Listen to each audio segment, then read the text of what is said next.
June staff meeting now called to order. We have one excused absence in. May I have a motion to accept that? Gola, second David, all in favor? No opposition. Very good. We have the minutes in your packet. Are there any additions, updates? Motion to accept the minutes. Luann, second. Okay. All in favor? The opposition. Very good. Any public comments? No rules. Okay, good. Nicola. Yeah, pretty quick update today. We had Stephanie for a little bit, but we have a pretty quick update for planning commission. So I'm going to pull some of that material up, but we have pretty quick.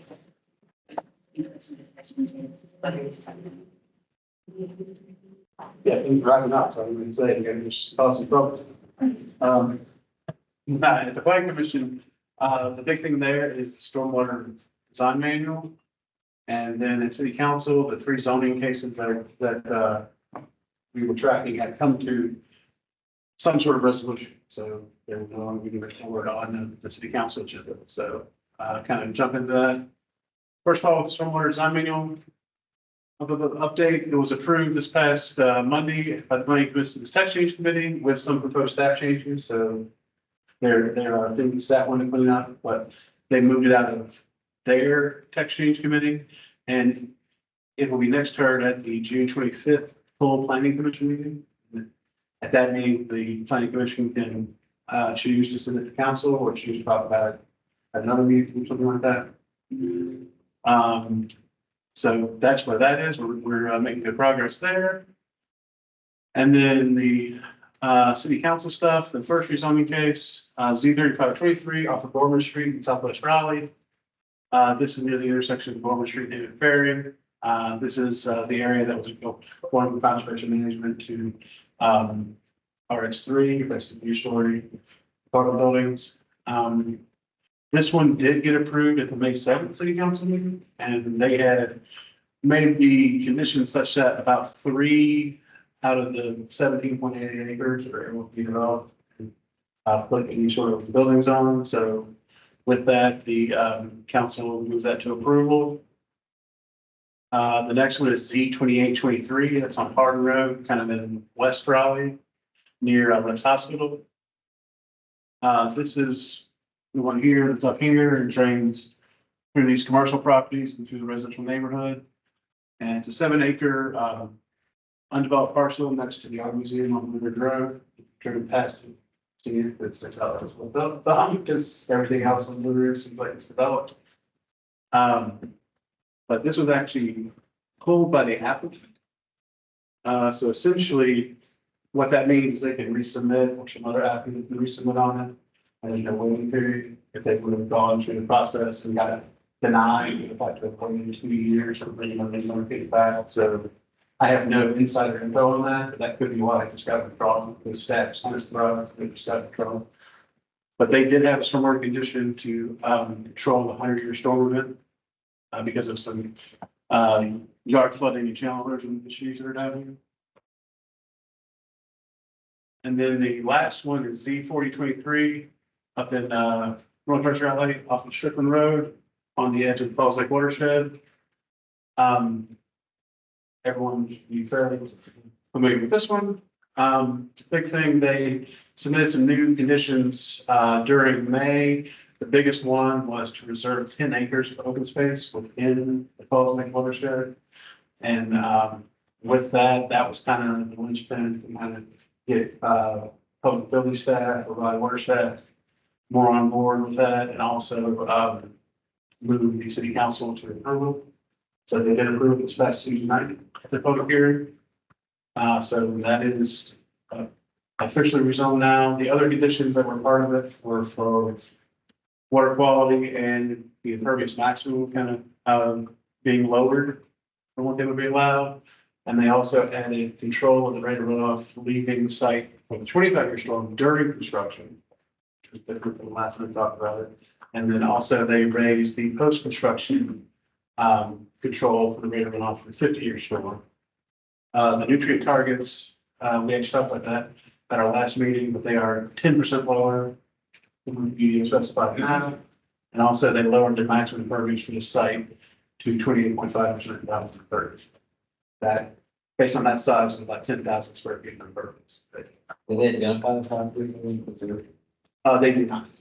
That was a point of contention during the public hearing, but This, I think an interesting question to me that not during that discussion was, because there was they fitted to make this property that they're conserving within the secondary water overlay or water overlay, but not necessarily within the prioritization map that Raleigh manages, which is an important distinction. So I think that's one thing that I was asked about is just the management precedent, if we want to be more specific about looking for conditions that conserve both land and the areas that probably spend so much time to the map as the priority areas rather than just the constant or the watershed overlay districts that are different. I think when we're kind of talking, like, with the liaison from the planning commission, is that unheard of, it's very, it's need to have, this is an additional condition as well, so. I mean, like, we first read that, I guess I would have initially assumed to be kind of a contiguous 10-acre parcel that potentially could be split up as, it's. Yeah, it's a level. Sure, but, yes, interesting additional condition they add on there. Just unique to that, so. it was, I'm talking, Mr. Bader was with the planning staff, they've never seen a condition like that. So this is kind of the first time I see it, but also the planning staff, they didn't see a condition like that. So I think that kind of, not off guard, it was just, it's a condition we're not really used to seeing. But the specificity is a good point as well. It's something that stormwater staff kind of struggle with is like what they base that 10 acres on. So, This condition will be coming between the GNR meeting with the city council. yes, something. Yeah, because the last GNR meeting was in May. It doesn't make it 30. Okay. So, And just in case Wayne doesn't say, the city council will be off after the July 2nd meeting, so they'll take their second meeting in July off and their first meeting in August. And also the planning commission is off the month of July. They'll be, so they're actually meeting for the August. And so, off from the bottom of the screen. It came up under this pin, and a lot of times that happens in on-ramps, but they're only concerned with this. Okay, that's all. I just added, listening to the meeting minutes was just encouraging to hear that a lot of these conditions were adopted because of our letter that we submitted. And so I think that is just helpful that, those were incorporated. So regardless of what you think about the outcome, I think that was a good change that we saw. And the GNR committee in their August meeting, they do want to talk about more water quality concerns with the entirety of fossil fuel as well. So interest there, but we will of course Tuesday in August. Tuesday in August is the GNR meeting, so if anyone wants to tune in, we hear that, but so we talk about it.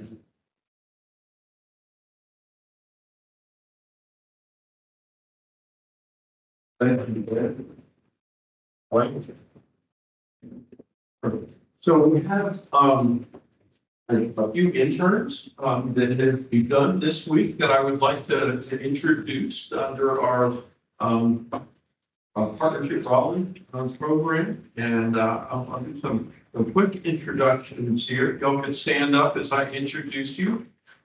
Joey Bella brings a background in environmental science and urban planning to the team. He's from West Jefferson, North Carolina, and attended Ashe County High School. He's currently pursuing majors in urban planning and political science from NC State, and he's focusing on GIS, comprehensive planning, and policy analysis.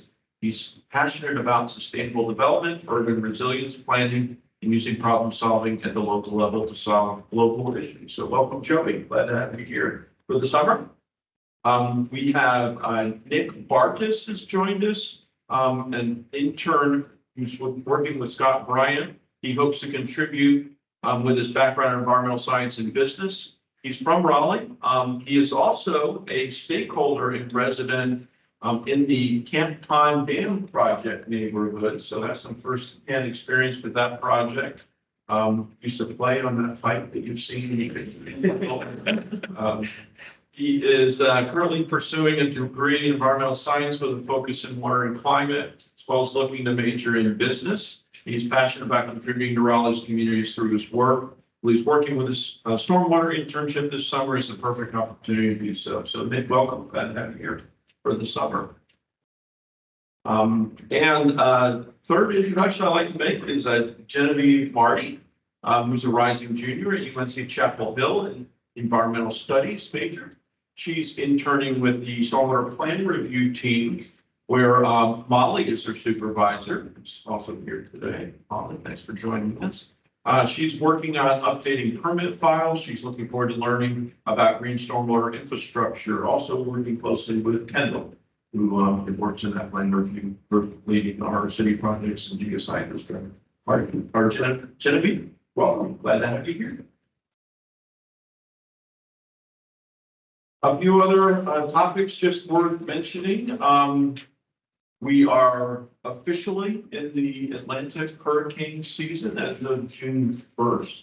So I think I may have mentioned this last time, the predictions from NOAA are a record in terms of the number of formed hurricanes that they're predicting this year. So we don't know whether those will make landfall or the severity that they will become, but this is the highest number of predicted formations of hurricanes they have ever predicted. So it could be a very busy summer and fall in terms of hurricanes. Now the peak here in North Carolina is usually late August and September into early October, but there's also already been some signs of some storage. So we're looking at close eye on that, and our flood early warning system team is geared up and ready to go as well. We are preparing our fiscal year 25 budget. Thank you for your input and support on that. So far, we have not had any questions on what we have proposed, which generally means good things, that we're not getting questions. So expect to have it be supported and go through. It will be voted on with hopefully the entire city budget by the council as presented. They do have budget workshops on Monday afternoons at 4 o'clock from now until the budget is passed. So if you are interested in attending or tuning in for those, they can be interested in doing it too. And then I guess I have a note here, summer plan break, we can talk about that.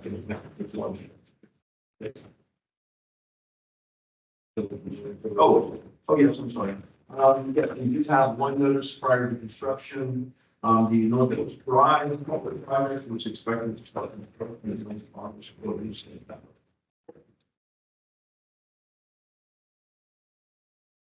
All right, Eric.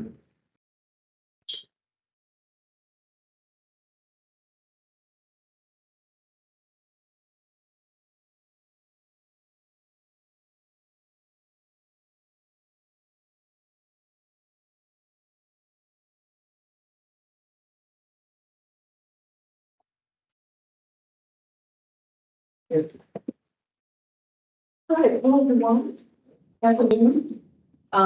So today I'm going to be talking and giving an update about some of our communications and engagement that we've had throughout probably like the last few years, but also specifically looking at 2023 and what's coming in 2024. So here's just a short little agenda here. We'll focus on social media and email. We'll talk about our watershed studies and how we've been engaging with the public. We'll also talk about our volunteers, education and outreach.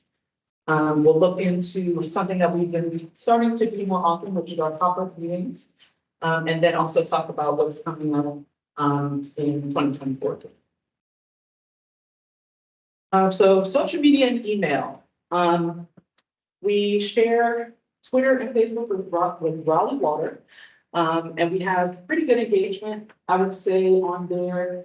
We share a lot of information about our staff members and how we are doing, all of our services and programs. As you can see, I wanted to highlight our administrative and utility fee team for all that they do when something is here today. But we also share very critical information on there as well. As Wayne said, we are going into the hurricane season, so we'll be sharing a lot of information about how to stay prepared for that. We also do have a City of Raleigh next door account, so I would definitely suggest everyone to follow that if you haven't already. But we do share a lot of information about severe weather, and also if we have public meetings, we can send that information directly to a specific neighborhood that it's related to. And then we also have email. And I'm sure a lot of you guys receive emails that we send out, but we also send our Stormwater Smart newsletters. And those go out quarterly. And so we just sent one recently that was heavily focused on severe weather preparedness and hurricane season. So that just recently went out earlier this month. And I will say for our emails, we do probably above the average than most. We have about a 41% open rate, which is really good. I think the medium probably for government is around 20 to 30%. So I would say that we are getting a lot of email. So those are just, a couple of ways that we are getting involved on the digital stuff. Period. Yeah. The other thing on the press side, the reason I asked, Yeah. Years ago, there was a visual map, and there are certain segments of Raleigh that just don't have internet engagement. So, one is that in radar, how do you engage the population, is it through print or other means? Absolutely, yes. So we actually work with Raleigh Water. They have something that's called Your Service Connection. And they send out a newsletter every month through the mail to those that receive their water bill by mail. So we do use that as an option. When we do have public meetings, we send out a postcard to folks, homes and stuff. But I would say on the wide scale, we don't necessarily have something stormwater related. That is, as a means of I would say, yeah. Yeah, and I'll also show you what we just did recently, where we did send out a flyer about flood hazard information and stuff that we sent in your service. So our watershed studies engagement. I love working with Sharon and Barbara with our watershed studies because there's just a wide variety of ways that we get involved and share information to our residents. We collect survey data, we have maps and posters for our models. We do different demonstrations when we're at public meetings. We also have a lot of information about our Raleigh Stormwater programs, like Welcome Builder Bag and Drainage Assistance. And we also attend other Raleigh events that may be going on in the area. Like more recently, we attended the Dix Park. It was a Dix Park event where they had different stations from Raleigh organizations where you could share information about the area. So we had some information about our Rocky Bridge watershed study and also GSI. And so with these watershed studies, obviously we have found a couple of gaps over time as we are collecting some of this data, specifically with apartments and renters and also commercial areas. So we are definitely working on trying to close that gap. A couple of ways that we've tried to identify, the City of Raleigh has a neighborhood registry that has information from apartments. So we are, trying to do that to reach out to apartment owners and landlords. We are also looking into having QR codes on some of our yard signs and placing them in these areas so that if someone is walking by, they can easily scan and take one of our surveys. So we are, kind of working on it over time with our watershed studies. Marsh Creek is the next one that we're going into. And so we will, try to pilot some ideas as we go, as we move forward. So volunteers, education and outreach. This year, we piloted a new video for our regional quickly campaign where we highlighted stormwater volunteers and what they've done over the years to help collect trash and keep stormwater clean. So that was a really great effort that the residents responded well to. We also participated in the Wandering Waters map, where you could go outside, take a picture and upload it on a map. And you can see that there were a lot of points just in the central North Carolina area. And you can scroll through and look at how all the water connects together.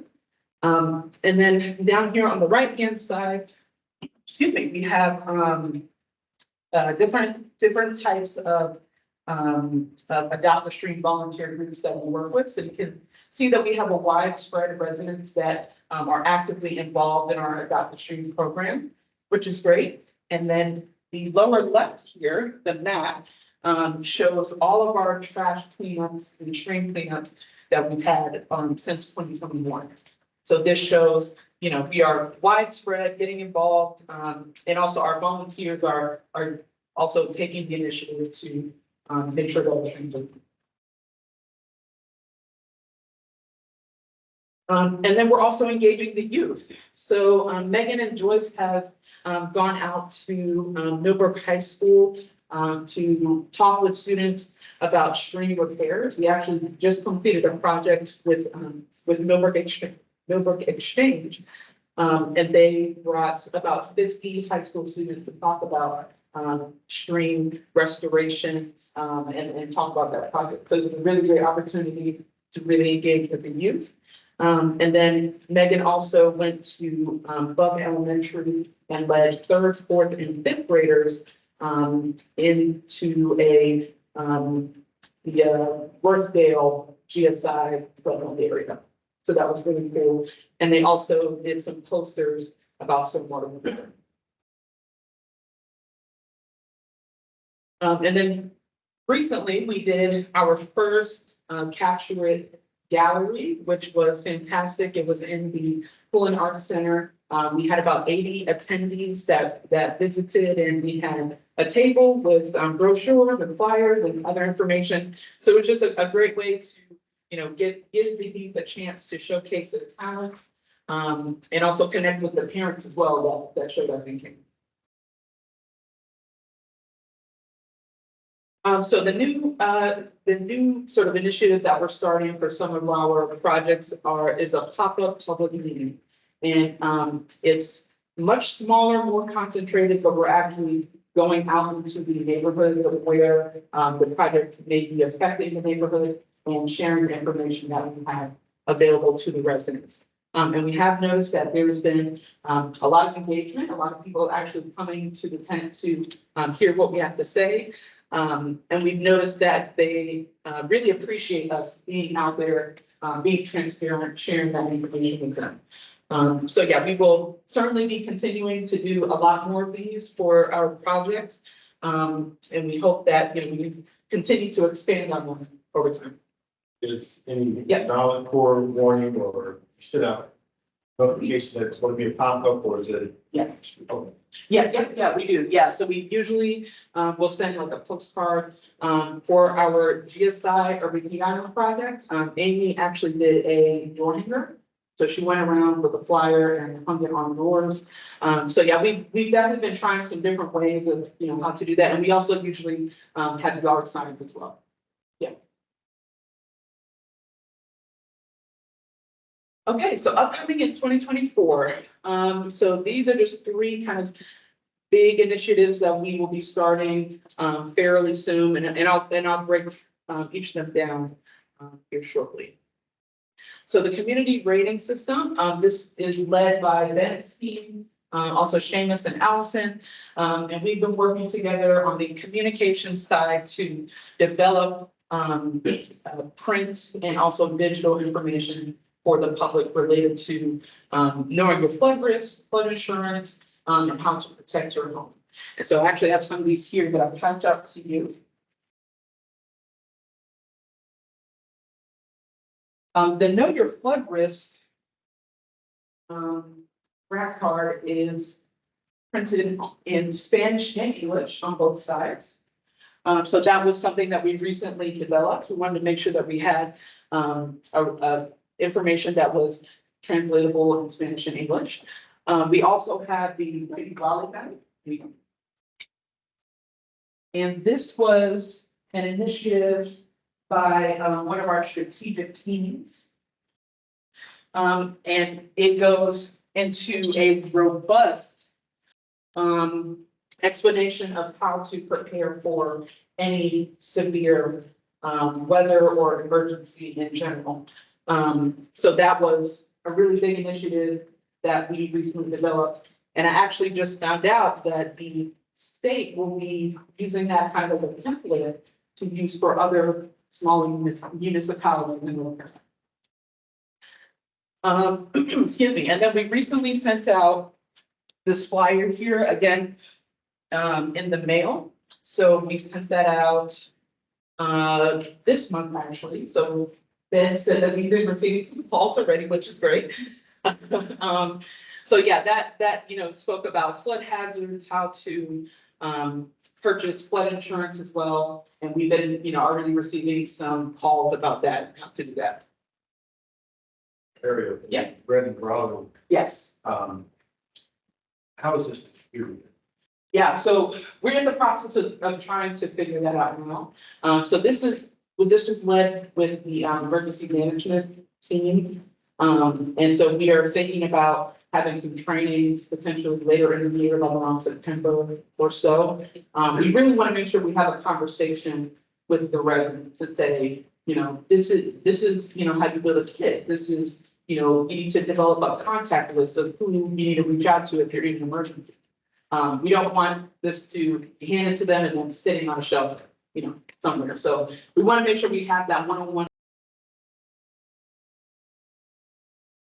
here for any emergency. But yeah, so we're kind of working on that. We actually handed out some at the Earth Day event as well. So yeah, we're in the process of trying to figure that out.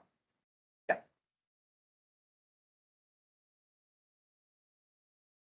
So the Stormwater Awareness Survey. So this is actually through the Clean Water Education Partnership.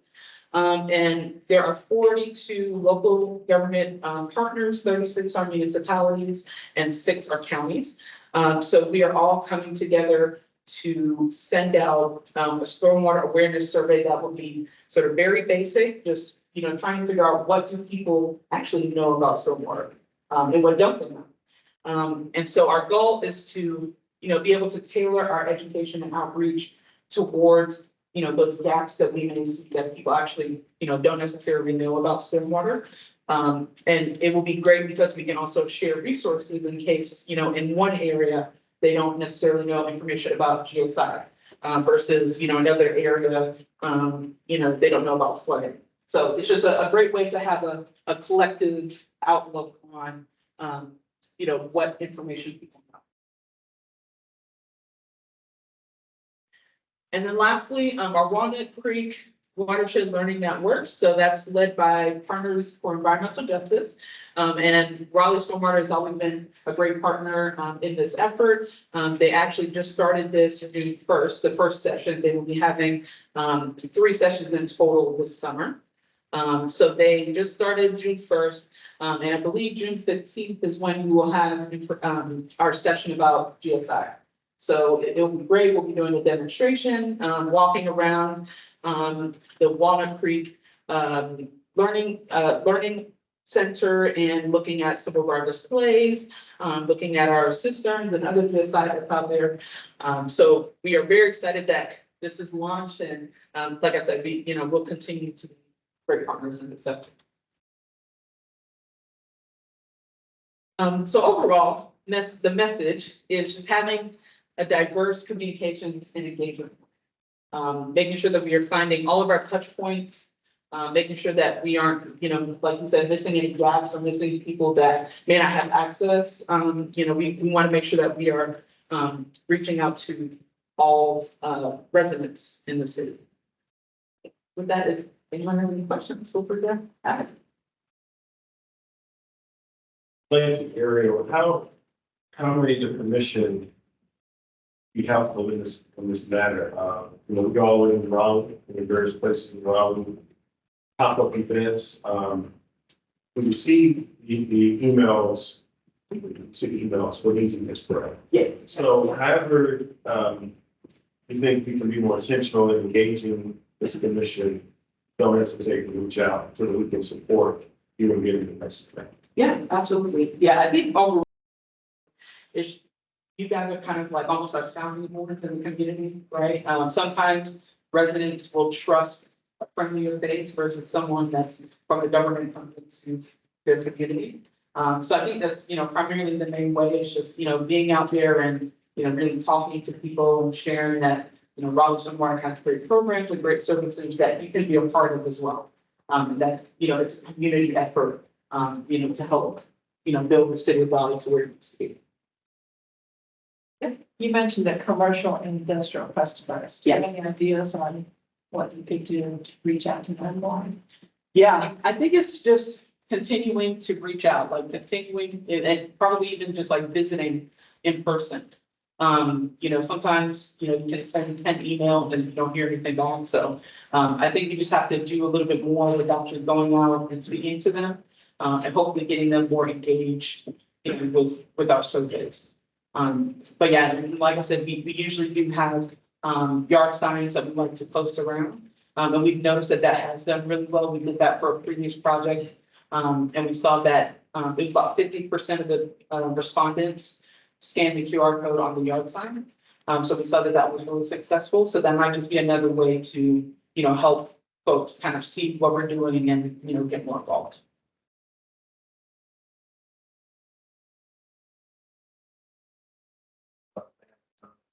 So, this is not private citizens. Yeah. Other entities.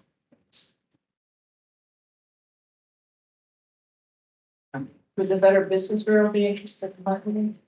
Oh, potentially, yeah, absolutely. Yeah, do they actually have a list? Yeah, yeah.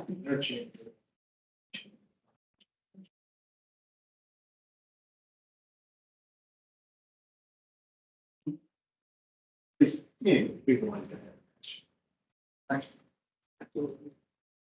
Yeah, we can definitely look into both of those.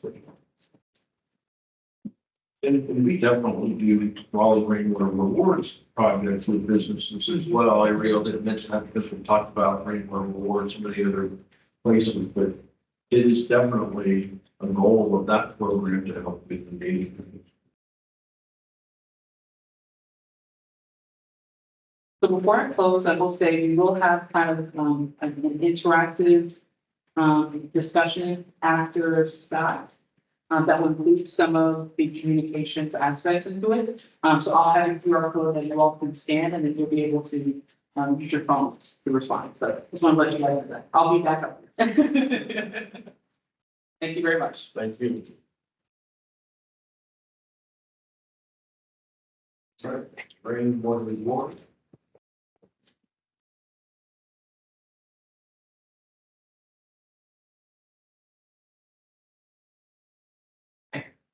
And you can, what, they're in now, they didn't get to get one, and you would like, let us know.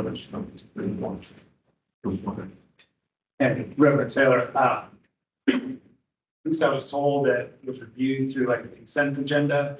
Are we proceeding in that fashion, or I can go through my slide deck? I would say, we did do this agenda, was a snapshot. I don't know if you were there.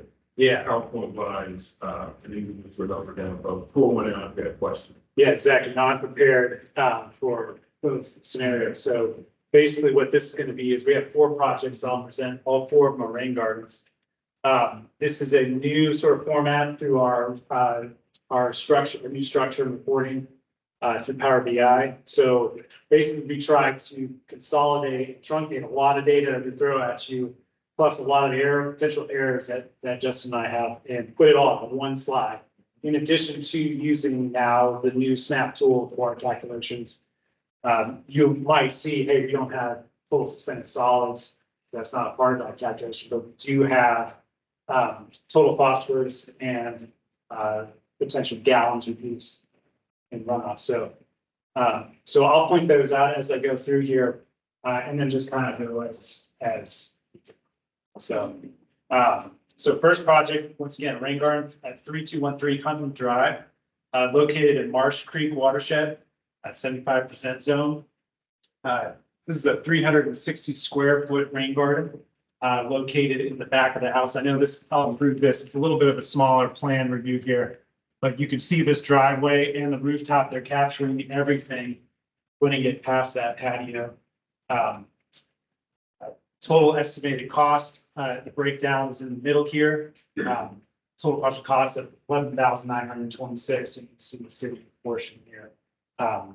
Because of the high amount of impervious being treated, total nitrogen is pretty high value, including also total phosphorus, relatively speaking. And once again, that stormwater capture over the lifespan of this project, we're looking at $74,000 entering into potentially entering into our watersheds or receiving waters. That cost per unit. So once again, that comparison with other projects of that estimated pollutant removal rate versus the total cost. It's how we compare all of our projects is presented here in the bottom right. I want to point out total phosphorus, total nitrogen, different pollutants, different pollutant removal rates. So you're going to see those various numbers. They should be compared with themselves, not between total nitrogen and total phosphorus. Any questions with Huntley Drive?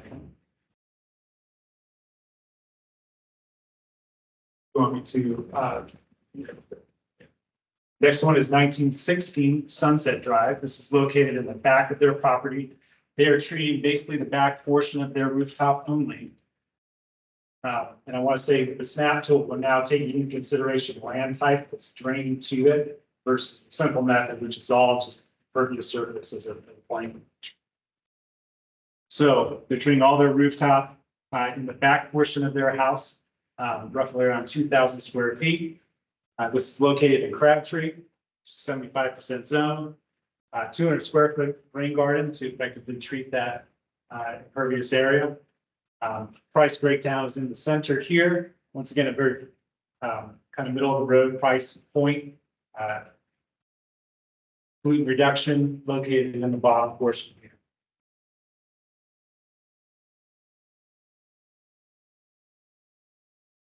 Pretty straightforward project. Is there any questions with Sunset Drive? Next one is 1029 Harvey Street. This is located in the back portion of their property. This is taking all of their roof runoff and treating that. It is not taking in that patio that you see in the bottom left, that photo. This is located in Pigeon House Branch, so that's the MDL watershed, 90% zone. It's a 245 square foot rain garden. Once again, that price point located about right in the middle compared to most rain gardens that we presented. See that comparison. 70,000 is typically pretty high, where 40,000, 30,000 is in the middle of that range. 18,111 is that total cost. 90%, 10% breakdown there. Pollutant removal rate is presented below. Those comparison numbers are cost per units. Yeah. I'm here at the conditions and sorry. Sure, no problem. Something everybody else knows. But how do you determine the cost? Which one to allocate is there a standard? Yeah. So previously iterations of this council, we have determined various regions, usually by watershed, that have various cost share amounts of the city. And the focus initially with that was water quality based. So we identified 2 TMDL watersheds, total maximum daily load, that were EPA approved. So the focus is that we are focusing on pollutant removal across the board, general pollutant removal in those watersheds. So we want to increase incentive, therefore we went from 75 to 90. Additionally, we have urban zones in the south portion of the town, the south portion of Raleigh citywide, which has a lot of impervious area. It's tied into or very close to a TDL watershed. We also have watershed supply watersheds also, which are focused on that water quality and that chart zones of the groundwater. So those areas currently are 90%. We've been evaluating strategies or amendments to that in light of different lenses, not only from a water quality perspective, which that's the department I work in, but also with other perspectives, including demographic, sociological, whatever. We're going through those processes right now. And so these cost share percentages might be adjusted as we present that with your approval, I believe. Okay, and is that highlighted up there versus the 92? Yeah, that is correct. And so, yeah, and as you see, Pigeon House Branch is one of those watersheds. That's one of those. And with that said, even to that point, we take into consideration the price related to the city cost share. So these comparisons are taking into account that increased amount that the city utility might.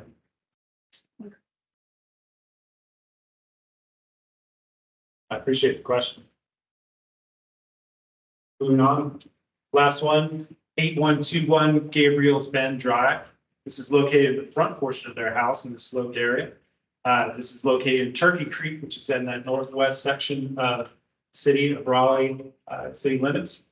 This is 75% zone, 270 square foot rain garden. Once again, a very similar price point. You can see that comparison at 32,000 roughly. And the price breakdown located here, pollutant removal breakdown located here.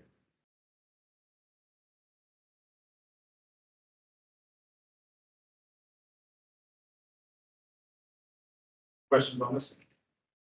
All right, that's all I have as far as the presentation. I do have stuff in my bullpen as needed.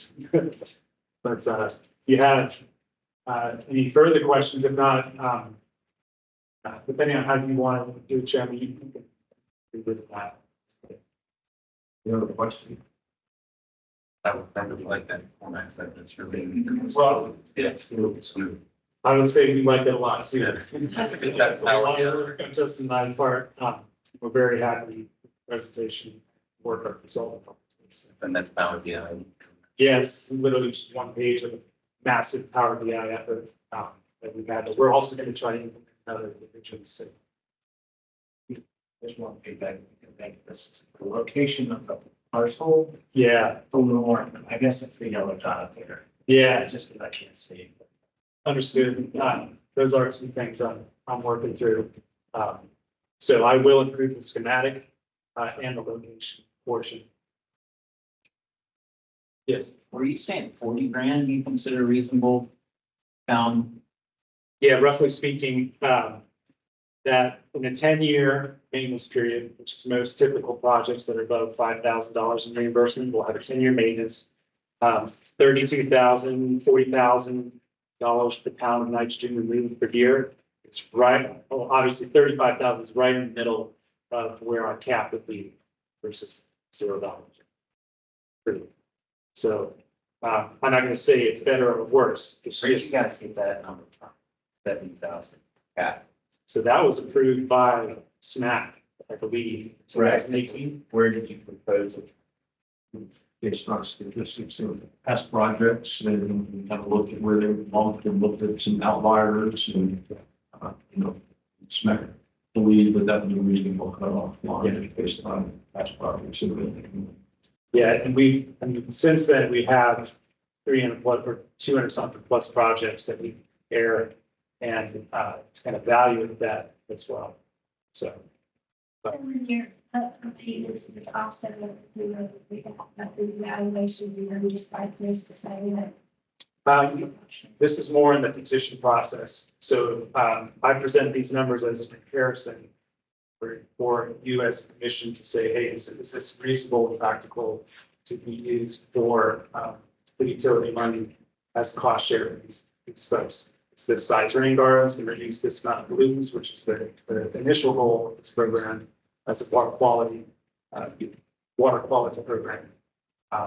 And this is all based also around a cap, a cost control that we have in place where someone who's petitioning is not gonna run away and say, I'm building a 50 square foot rain garden for $60,000 and try to use that for their own purposes. It's a built-in cost control that, once again, the previous SMAC or some of the SMAC members here decided was useful. There's a signed maintenance agreement. Okay. Yeah, it's about based on the fees that are allowed. And that's to get their contract or licensed professional, certified each year. They're paying for that information. That's one. Yeah, to a degree. So, yeah, we, I think that's for jurisdiction or for permitted, SCMs. But it's a similar process, a little less robust. We have a whole survey, database, questionnaire, form, and we track. Every year they submit a form and we review that form. And if they're not submitting that, we're following up on them to the point where we might even knock at the door or do that work for that thing, depending on their status. So. Moving forward, we get that in our mapping. And how. I think, yeah, as far as like That's definitely. yeah, I can negotiate that, I'm sure, just, Yeah, or just like, or whatever. That's really good. And I think that we were having this conversation about how some of these are scale with the spin through them a little bit faster, like our last thing we talked about is that we've done our conversation. And we everybody have information up front. Getting this game with the front. yeah, no, that's, yeah. I think that's very reasonable. Probably should have thought of it before, but glad I was able to present a couple of these questions. Just looking at Barrett, in your questioning, do you think there should be a different, not metric, but value for unit? Well, I deal with nitrogen and offset credits. No one can ever buy nitrogen offset credit without another money. So it's just interesting. The city is, I just wanted to make sure where the costs come and we're justifying like why we're spending all the money. Getting all this and it's cost competitive use of residents' funds. It's pretty thankful. So what is that for? It's like ballpark. You're saying. I mean, like $500 versus 40,000. Oh, okay. Yeah, that's why I asked. Big, and there are different reasons for that. Yeah, I think it's a fair question. Most of those are generated in more rural areas where you're doing kind of stream restoration of agricultural areas. So part of it is that we're really trying to focus in urban areas, which makes it more expensive. It's on private property. And then to the point I made earlier, engagement is a big part of this program too. It's not just nutrient programs that we're trying to generate. I think it's a fair question. And really, we talk about this, but the volume is the more important thing for the city of Raleigh. Right. Itself, the nutrients for. Yeah, but this only takes into account what we're estimating is being reduced from that parcel, right? We have downstream effects of water quality, like for example, that stormwater capture. It's going to reduce scour, it's going to reduce volume into our urban streams. We already have issues with biological integrity. For one, most of our streams are impaired for biological integrity. So there's a lot of downstream effects, as well as I know a lot of the motivation with this program is, as Wayne pointed out, the limited footprint that the city has with city property to build SCM, stormwater control measures. This is one of the ways, or the only way right now, to build on private property in this fashion and effectively without just going in and easements and building, it can make it a lot more expensive. My only comment would be great to look at the economy scale. So if you're thinking bigger sites, you guys can say, well. I don't know if it's been done. That's just my perspective. Justin might have had a broader concern or broader knowledge. Maybe up all shares of that money to the city bank. But it's next through because it'd be 50. And not to take all the time here, but maybe I'll end with this too. This is also based off just a 10-year, 5-year maintenance period. most of these devices continue to go on as they maintain it. So this is, that pollutant removal rate is only considerate of, they're digging all these things out and removing that after 10 years, which they're not. That's a good point. I think it's a lot of projects you wrote, are usually 30 years. Yeah. Right, so. They're permanent, actually. On time practice. So yes, I understand the units. Yeah. Too well, but, let's get it. I guess it's a sunset. Yep. Just looking at the materials sent out, so we have basically $24,000 remaining, fiscal year, and just really 3 weeks away. Yeah, now, well, and this is total of a little under 50,000. Well, that 24,000 is because we pull from another fund. Does that roll over to next fiscal year, or is that? yeah, so the way we're gonna approach this is all of these projects, we actually have less than that now, because we just approved 2 staff level projects, so we're looking at like 15,000 roughly. All of these projects, they're gonna be approved during the fiscal year, July 1st. So we're just gonna delay slightly, and with the final approval, obviously, we'll have $500,000 plus the rollover of that 15,000 roughly speaking. So, yeah, there's going to be plenty of budget for these projects. Any other questions? Have a motion to approve. And second. All in favor? No opposition. Very good. Thank you. Yeah, appreciate it. Thank you.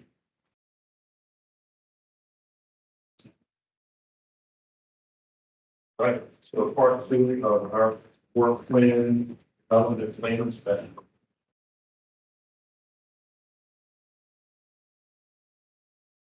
And then, Yeah, the notes. We've been rolling our sleeves since the last meeting, we want to retreat, we have a draft work. Hopefully we'll see all of your input in a couple of staff meetings. It's a pleasure to be back, and I think we're in steady case of trip time for this. Looking forward to it. What about you? We're being your first Jen and Katie from the rest. We've also got our intern here. We also did. We also we got let's come with the other shade.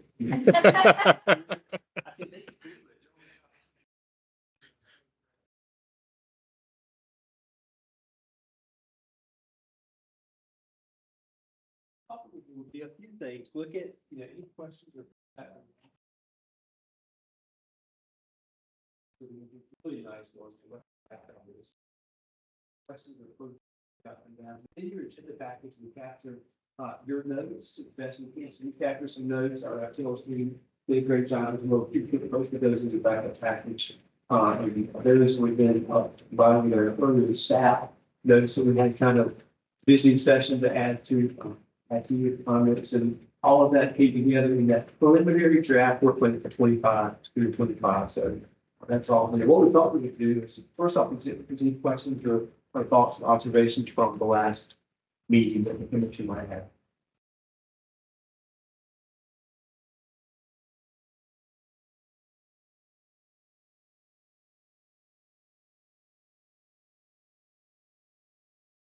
No, that's not, hopefully, I was excited a bit about the last meeting, we started looking about the future. I mean, what's not, to advocate or how we can engage slightly differently than going through the same, maybe for this, what's in that, interesting, how can we really look forward in concert with the cities approach to being. I think everything also gets their reportation, we decided it's ongoing review of opportunities, or ongoing vision, if you will, and we're actively make that part of the, like we made a review of the work plan itself, so that's something, well, within the draft work plan, we're going to, I think we best we can, we're not into that, we suggest we can sort of break it out as a separate category around the vision, future work plan, I think the point, but we'll step on that. The vision, future work plan, I believe it's currently under the level of service review that the except for that I was after initially like to break out the separate area of emphasis to the serving people. Piece to that. And in somewhere in the notes, probably several places in the notes, you'll see sort of the captured themes and where staff ideas sort of fit in with all of your ideas. And one of the things that was a really like standout theme last time you all met was planning for the future and then kind of the bigger view of how the stormwater program is collaborative and proactive and not reactive to our own reporting after development already takes place. So I think, yeah, certainly on like the day-to-day kind of looking ahead for this group, it's also like a bigger very, very clearly. Yeah, think about that prioritization.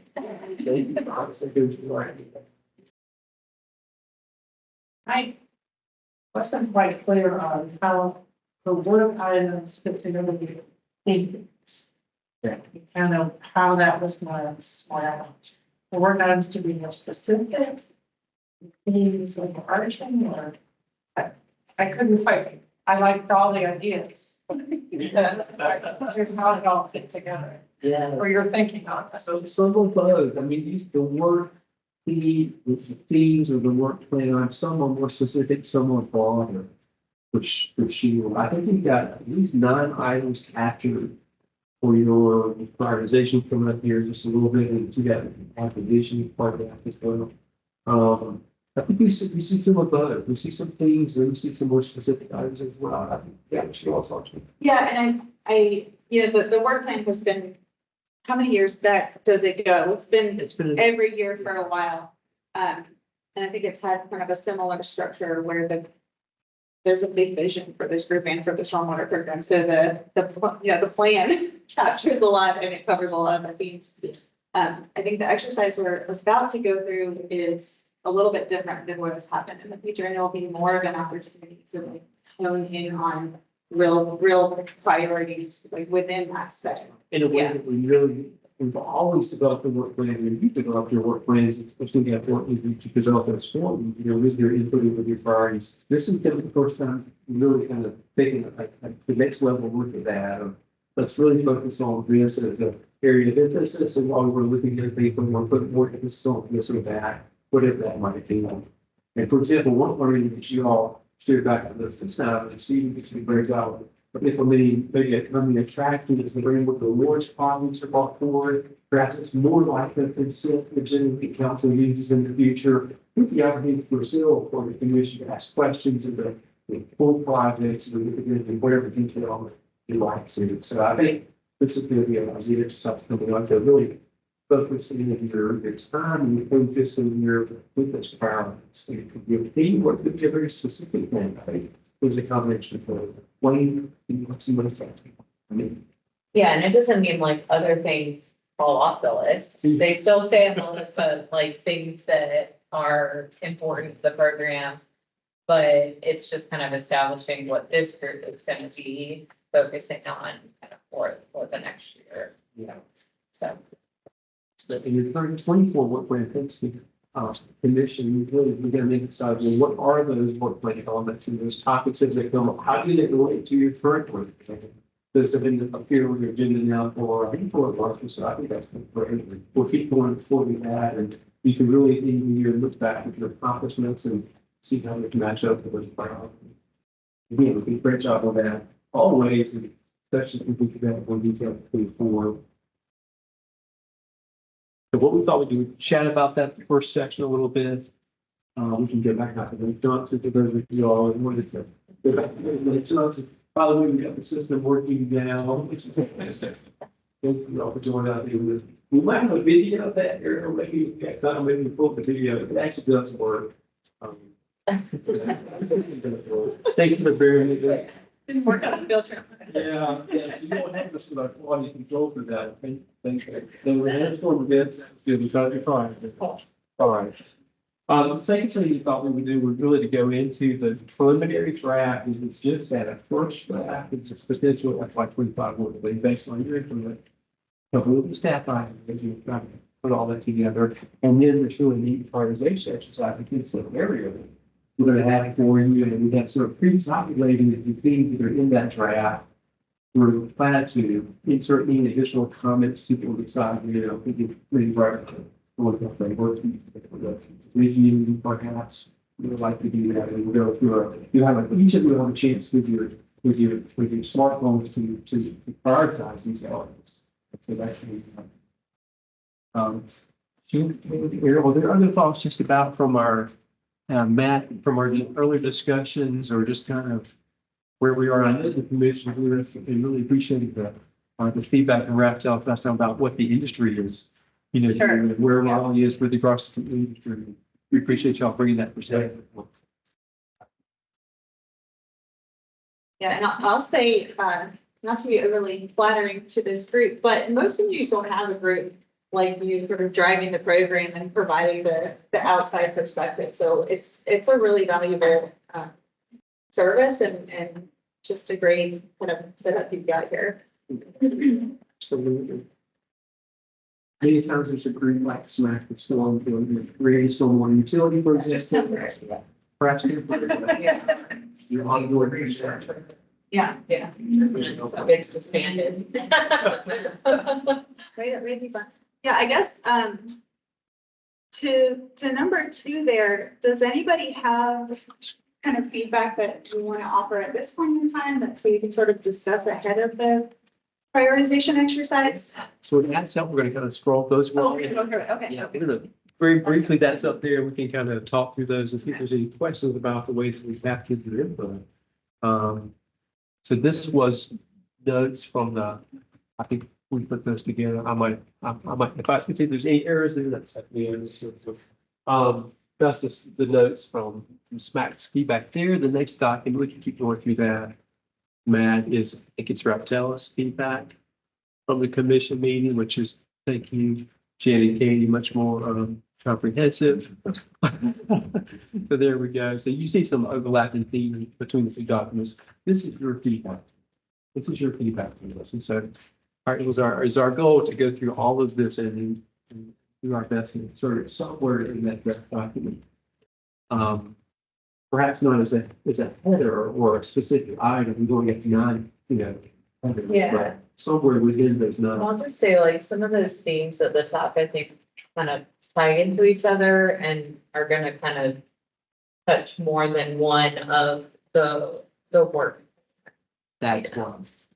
So I think that's important to have. That's a great point. And as the commission, we're aware of a number of our footprint items and themes are ones that won't carry through. Yeah, if we could just solve it, maybe 1 year. But obviously, it's a work in progress and trying to do the best case every year. So those will carry forward. Kind of keep going through here. We'll try to get some more field trips on the agenda as well, and including Lake Johnson, some others. Those were well received. So we talked about the vision feedback from the commission, went through all of that. There.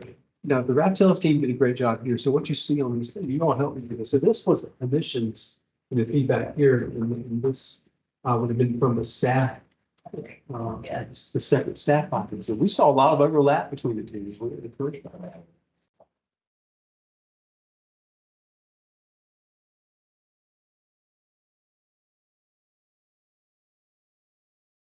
We actually did a lot last month at the retreat, and it's captured all up here on multiple pages. From all of this, and Matt, thank you so much for helping us through that. I'm not gonna ask you to go back up, but it's notable how much overlap there was, especially on some of the outreach related topics. Because outreach kind of spans everything from the warning system to your KPIs to all the great work that we saw featured by Ariel earlier. The Big Brother program. That's, thank you, Chair. Okay. Yeah, this one was the staff brainstorming. We did this maybe a week or so before the commission met last time, I think. So you can see a number of items that came up at the commission discussion as well. And we've insert those along with direction and guidance into this right here. So this is, you see it highlighted in bold here. For your review for the, within that, it follows the same typical overall format as your current 24 document. We'll get an updated mission photo here soon. We'll have that in there for you. Our mission statement will remain the same as we envisioned. Our vision statement itself as well. And we'll continue to work on those. This is area presented so well. Engagement, education, outreach is a huge part of our program. And like stress right up front in the work plan for council. And so here's where we get right into the potential priority for kind of schools for FY25, which is coming up July 1st. It's a few weeks out. These were again from your May meeting to be further discussed here. Ultimately, we're going to develop some way to move for this study. It was in its annual work plan for 24 as well as new work plan for 25. So plenty of time here ahead of that. So I think there's 9 or 10 items here. There's one, I think there's the one draft sales team really helped us around the consent agenda item. Y'all encourage us probably not need to prioritize that. Everybody agrees with me. Yes, that was good. So I think there's 10 themes here. If we take the consent agenda item out in terms of the prioritization, if we agree that's the thing to do, we'll prioritize these other items right here. And so, for example, one theme is create SMAC subcommittee for the planning commission liaison role. There's a little bit more detail under that that describes it. That was one theme. Here's the consent agenda approach, at least for rainwater boards. Maybe not yet for grievances to be determined. Seems like those projects might still need to be reviewed individually. So the theme is up top, more detail, a little bit more detail, not dissertation level underneath each one. But what you'll see in the active areas for Pearson Workforce are those bolded headers. Those are the items that potentially priority. This right here is where we currently got the ongoing vision, future work items on this level of service. Yeah, and another one of the themes that came up was, elevating GSI and more engagement on the CIP projects, which I think also fits into that Yes, item absolutely. above as well. So those were two things that we talked about in the last meeting that kind of touch under one category. Yes, great example. Katie, you spoke about community organization within series of people working on this. That's showing up under our core programs. So that's a potential priority for you. The fee credits that the rep sales team were helping us with, we look to really like to be able to implement them with help with commission and council support with this through 25. Any more there, man? Data. Was it 19 or was it data? And this, I think, is going to be area of emphasis for the commission. We've always brought you before data. Stephen just shared a lot of data about rainwater awards, for example, but what at a program level kind of data are we capturing, how we use that to make good decisions, and also around this idea of key performance indicators, our progress, quality, fertilizer reduction, our financial stewardship, all the things that we do. We track about a dozen high-level KPIs currently. And I don't think that we've had to even share this stuff in those details with the commission. So that's potential on it. The quarterly warning system, of course. Yeah, and GSI comes back. And again, here. That's so right. That's like where you can see it kind of. Places. That's a great point. That's a great point. That specifically is around, it's a program and a project around the GSI in general, as well as a project to really develop a master plan. So we see themes, we also see projects in here. We're excited about this next phase of the platform learning program is we want to continue to push more and more out the public as quickly as we can, more public facing. Currently, in both of our work is internal to public safety responders, the external work in advance, but we want to get to the point where this is going to the public, essentially soon we know about it. So there's those. Okay, the rest of the preliminary draft work plan are these ongoing things. Some of those are reflected in your priority item, of course, it's overlap as mentioned, but this just kind of keeps those recurring priorities moving forward. I'm just trying to think. If I think of themes, I think of those bullets that we got, our little smart, our guiding. It's like the mission. The themes are, these are the things we want to work on this year. The future Raleigh, Raleigh, mission efficiency, organization priority, somewhere in that for operation budget. But then there's the work plan priorities that we put forward, with all brings. And then there's ongoing things. So to have the word themes that means I'm confused as well by these being themes. That's just semantics. The ongoing things we want to support and need to know more about it. We'll figure out how we work throughout the system. But and then there's the priorities and all that. But there's also a few. I'm trying to organize all this here. Would you characterize these more as the roles of or the responsibilities of the stormwater program? Yeah, ongoing responsibilities, ongoing initiatives, something like that. I think there's really good information in here. I mean, we don't want to like this. Figure out how to. Well, like you said, the outreach and education goes across a lot of Yeah. projects. So that's, But you thought about like it's important to us. Like we outreach. The future of Raleigh is important. Like what is our kind of our thing? Development. And make people possible. Listening,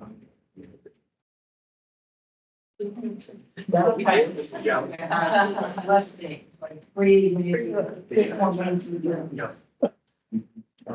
So that we scroll back up to the earlier years. Just when we started that priority. 24? Is it page 24? Just to, this document. Keep going to, right there, right there. When we started forward the highlighting. Or up? Right here, okay. I think it should be up.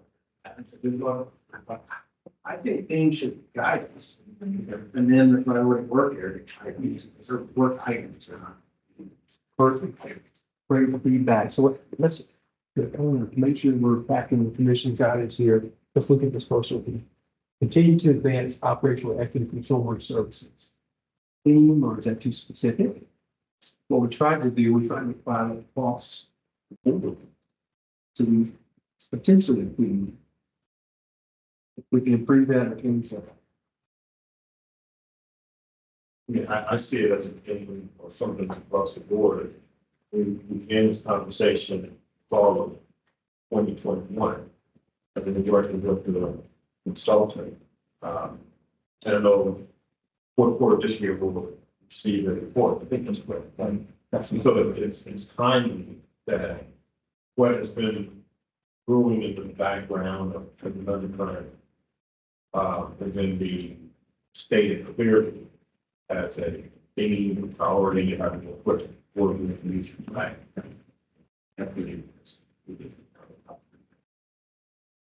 That is, it sounds like that one isn't as heavy of a theme for that. We can improve this or change it to sort of complete overhauls and that could be. Because that's making support, that's what that.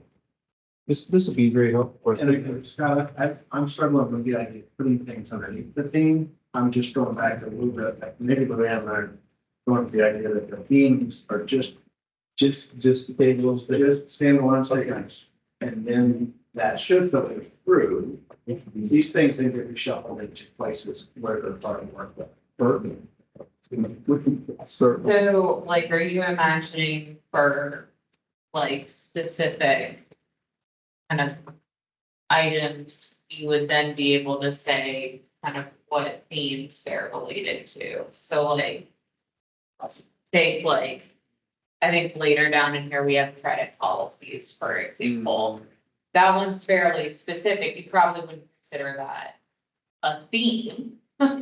talking about credit policies, but you could then say, what are the items, what are the themes that we have that are related to the credit policies? Yeah, so B credit itself might fit under that first theme on equity, because that's a key goal. there's an equity piece, there's an outreach piece to it, you know, so is that kind of how you would think about it? Or restructure it? They wouldn't have to back exactly. No. And you wouldn't have to touch everything, it's not, yeah. Off section. Whatever, you know, it's just a quick bit, just being like, here are these, look at your balance sheet. So it can be as simple as the things, and people, those top sections were quite quick and brief. Yes. Get through, there, and then you can just kind of dive into how we actually making action. I think that agenda is more of a great idea. It's just a way to do it. Yes, you have to. Right. That's great. That's great. So we'll break out the consent agenda from this working use of high priorities, something that. It's just the work out. Yeah. I think if we want to, I mean, like we said, the section under the use is great, but if you wanted to keep that separate from kind of like the actual work priority items, maybe that's just kind of like areas of responsibility, because these are sort of like big umbrella, like things that we consider on an ongoing basis, but they're not like the specific product priorities that we've set aside for ourselves this year. So we could keep them separate, like themes at the top and then areas of responsibility that are the things, and then here are our actual priorities. We could essentially integrate what we call our high priority section with the comprehensive work theme section. And we can have one.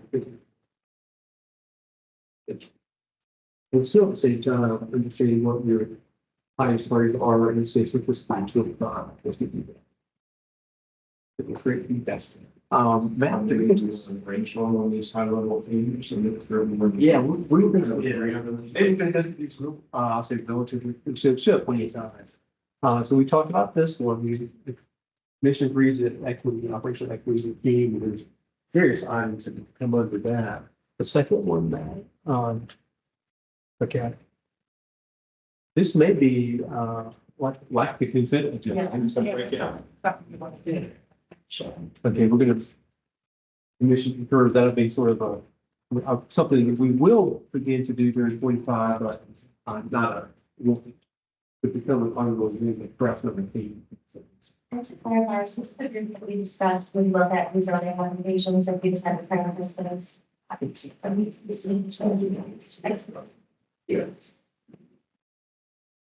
Yes, subcommittee with SMAC assigned and looking into those items in more detail as they arise into the impact of the commission. As you know, for some examples recently. Okay, great, excellent. So keep in mind, as we come up with the exercise coming up, there will be 9 items in there. We're going to take into account your feedback right now. So there's 9 of you that prioritize. Then it will order your priorities accordingly based on, for example, the subcommittee not being on those items. So, just the consent agenda, we talked about that. We will have that. We'll focus on that, but we'll put that as a theme. Yeah, okay. Here's a potential thing we believe our updated NPDES summary permitting program and regulatory programs in general for stormwater. We'll be looking at all the regulatory requirements applicable to our program and bringing us more as we go. So that's some of it.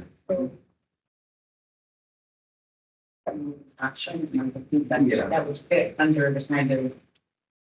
It's like, yeah, it's associated, like you're writing a future of Raleigh, and that certainly is how Raleigh is regulated, managed, maintained, all the time. Yeah. That's more action. Yeah, okay.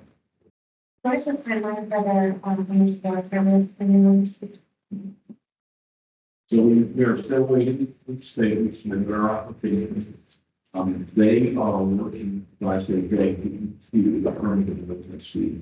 He's still working with the state, to answer a question that we asked about municipal authorities and something that they wanted to put in the permit related to construction permitting with the state's general permit, as well as, all role in compliance with industrial stormwater permits. Again, permits that are issued by the state, and we have the authority with our municipal authorities under state statute to enter and enforce against those state issues. That's the question that's being researched right now. We've been waiting about 6 months now, unless they still not with that. A few of the other big ones, we did not have those specific questions. Have received the permits are in the process of being issued. I think a couple of them maybe even started being heard, like Charlotte's. But there's us and Winston-Salem, at least maybe one other that are still. So we continue to operate under our previous permits. So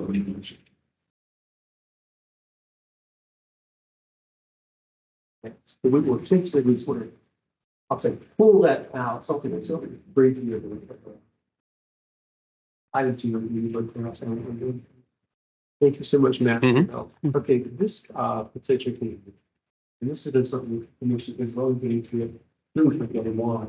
Budget, levels of service, what does the community desire for former services, and a wide range of capacities of person. So we really appreciate the support you all allow us to be here online. So this is the potential theme. I think that this will be reviewing our operational CIP budgets. This year coming up, we're going to continue talking about our healthy level of debt financing to support our CIP. Your CIP. Operational and fiscal.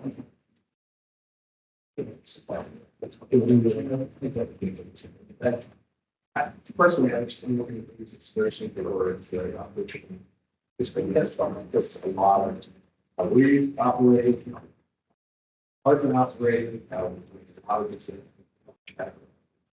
Everything else is either we priorities or our whole priorities. Everything.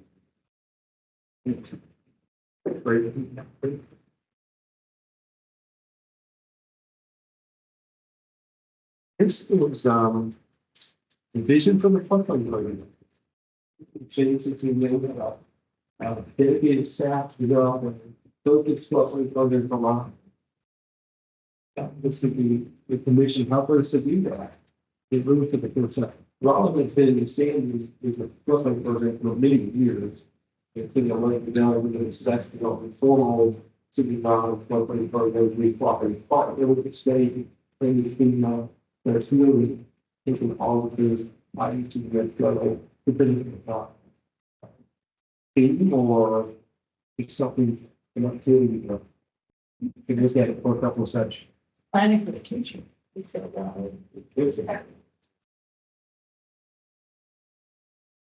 Bring that back into priority to improve our understanding. Is there a public safety related thing to maybe this one and the flood early warning sector? And involve under. Public safety. It's in the outreach.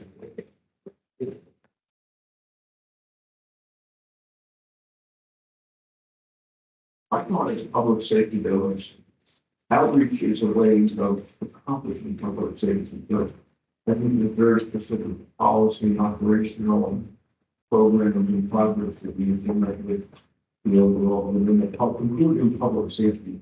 To me, is a little bit different from the team, maybe broader, a lot of our programs and plans will be a fit. Yeah, just like again, let's figure it's not for itself. People are thinking, where projects like road cleaning, folks say that they're driving to the roads, water warning system, they notify people of potential flooding that's during the storm of it, and then we need like a floodplain with more of a proactive, keeping development out of the flood prone areas and informing people of the risks of flooding.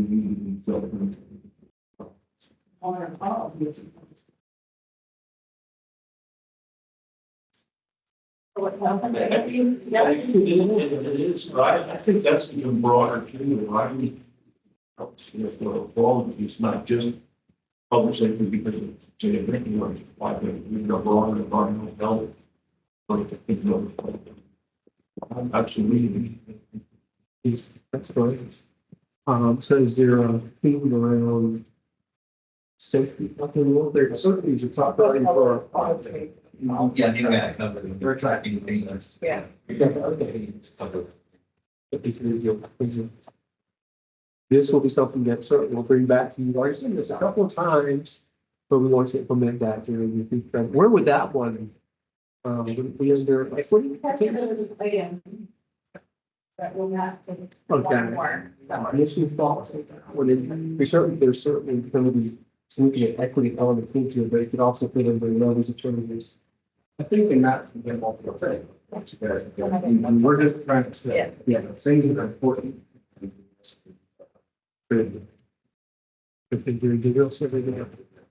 Data, program metrics, key performance, progress of the overall program.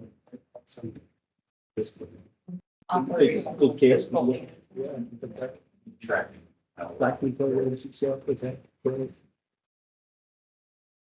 So as you prepare for your prioritization exercise, which is based on the earlier design, improve your own input, we will arrange the topics that come to you. First off, where there are, where the project I thought it would be. Secondly, the topics so that it's in order to require. That's good. Doesn't fully capture, but it's just an example of. I think a lot of them are covered. So I think. And I think that's the goal, right? You know, more bang for your buck. Yeah, we're looking at integrated purchase and really kind of, you know, in a vision showing you. Do you want to add specific things that is needed and what you do in their health, but environmental quality or protecting water resources, water is obviously, there's that under. Something you guys. Yeah. I think we're going I mean, you have five right now, so I don't know what feels like. We don't want to get to 9 because then we've got the same number that we started with. I don't disagree, there's some. I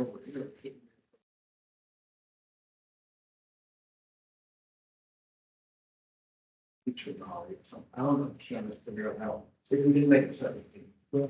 And we have regulatory components. Yeah, that is it. I would still know it, but that's. It's very hard to retire.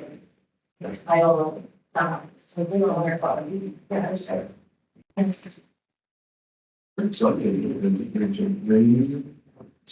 something like, yeah, the future of Raleigh was kind of the future of the about. That's. That maybe, maybe not become involved.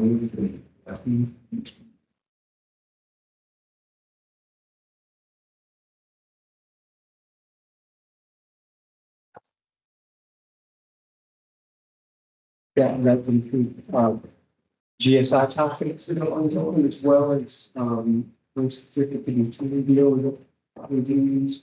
And so we can do. That's great. Also, one thing that we think is really good, I was thinking, and Queen Street, we have on the, management of the same, I also wondered because, you know, we're looking at, I know the city laws like a lot of like always anything, if you have time to like all the same things. And we talked about two of the else things, but I don't know if you know, that, you know, I like, you know, the numbers, but it's absolutely always very good. So I think that could be a good experience.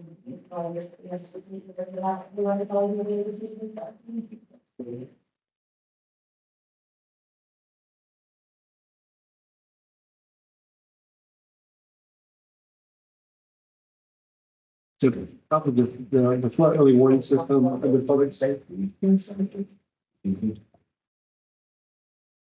Okay, and the rest of these match up with many items you put on there as things and on doing topics. Is there anything that's completely missing from the document? You include it with your guidance and thank you so much. So,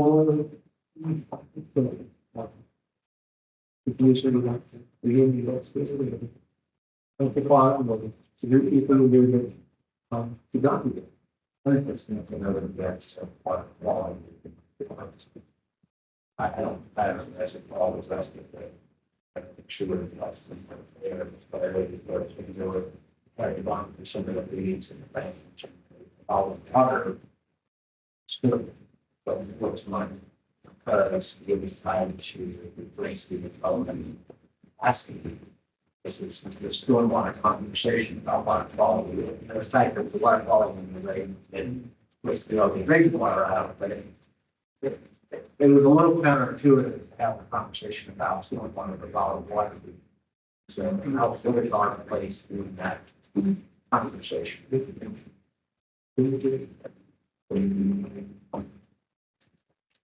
know, comment put it on that issue. I think the way that it worked was, it was really a conversation about all the water, from the water supply perspective, Raleigh's city limits are being part of that overall water flow, where our jurisdiction is really within the city limits. Obviously, we have a certain matter of expertise, so we can contribute, which we did, you know, supporting our own water and that. But I think it was the primary concerns that they were raising related to the precedents of how other water supply watersheds we develop, and in reflection of some of the government authorities that would be. I think that's, we obviously need to work really closely with the problem water, but I think that's why, and that's a situation they took the comments that with us at doing.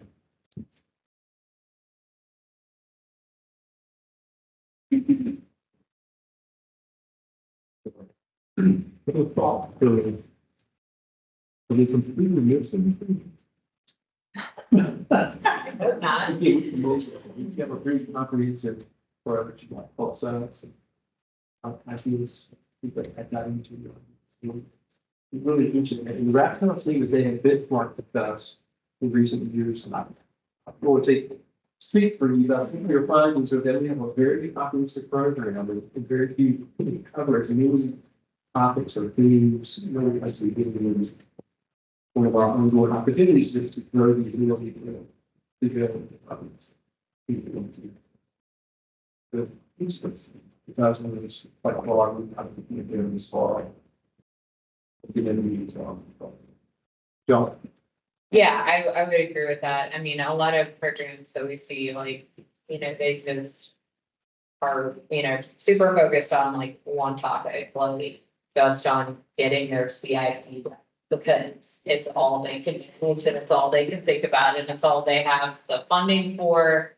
And the, you know, staff capacity to kind of drive forward. And so in comparison to a program like this, where you guys are thinking about a lot of different aspects of your program at the same time. And that's not to say that CIP isn't a focus or things like that, but you know, for those places, it is like the thing. Yeah, well, and here, they're dedicated staff to almost all of these kind of items, which is really critical. That's the thing. Thank you for supporting burden response. You can such point. Just a few comments, observations. With the consent agenda, there's something that I observed here that perhaps was missing from the consent agenda. When we went to this more streamlined format, I thought it opened space to have more enriching conversation. Think about your question, various questions and comments. So, not saying we don't move to consent agenda. And yet, the way we did it today about enriching, because you might not get that conversation, just an observation. As it relates to, I guess, Rob, tell us your notes to the phase 4, your specific feedback. You can comment that you know from my plan of the future, and I agree with that. I don't know how much forecasting of the future is on the screen on the work plan. And really interested to hear your professional opinion on what markers we should look at. How can we, as forecasters, how can we plan for the future? perhaps it should be something on the agenda. If we move time away from framework boards or other items. Because I was really taken about that at the main meeting. And what's leaning into that, what was like, for next year. Well, yeah, it's okay. First of all, I don't want to take credit for any of the, so we were just trying to catch what we heard. It was, But I think it sort of became apparent in the agreement with that, that feeling. There was a lot of discussion last month about, the planning committee liaison. And I think we've seen, we saw earlier today and last month as well, that there is something of a feedback loop with the development and zoning process. And so I think, first and foremost, it's engagement in the zoning and development and, regulations, development process, if you will, in a more proactive way. So you guys are moving toward that. I think that's pretty clear. Beyond that, I will say it takes time. It takes staff time to think about what would happen downstream if this happened here. And, I think your staff is already doing as much of that as they can.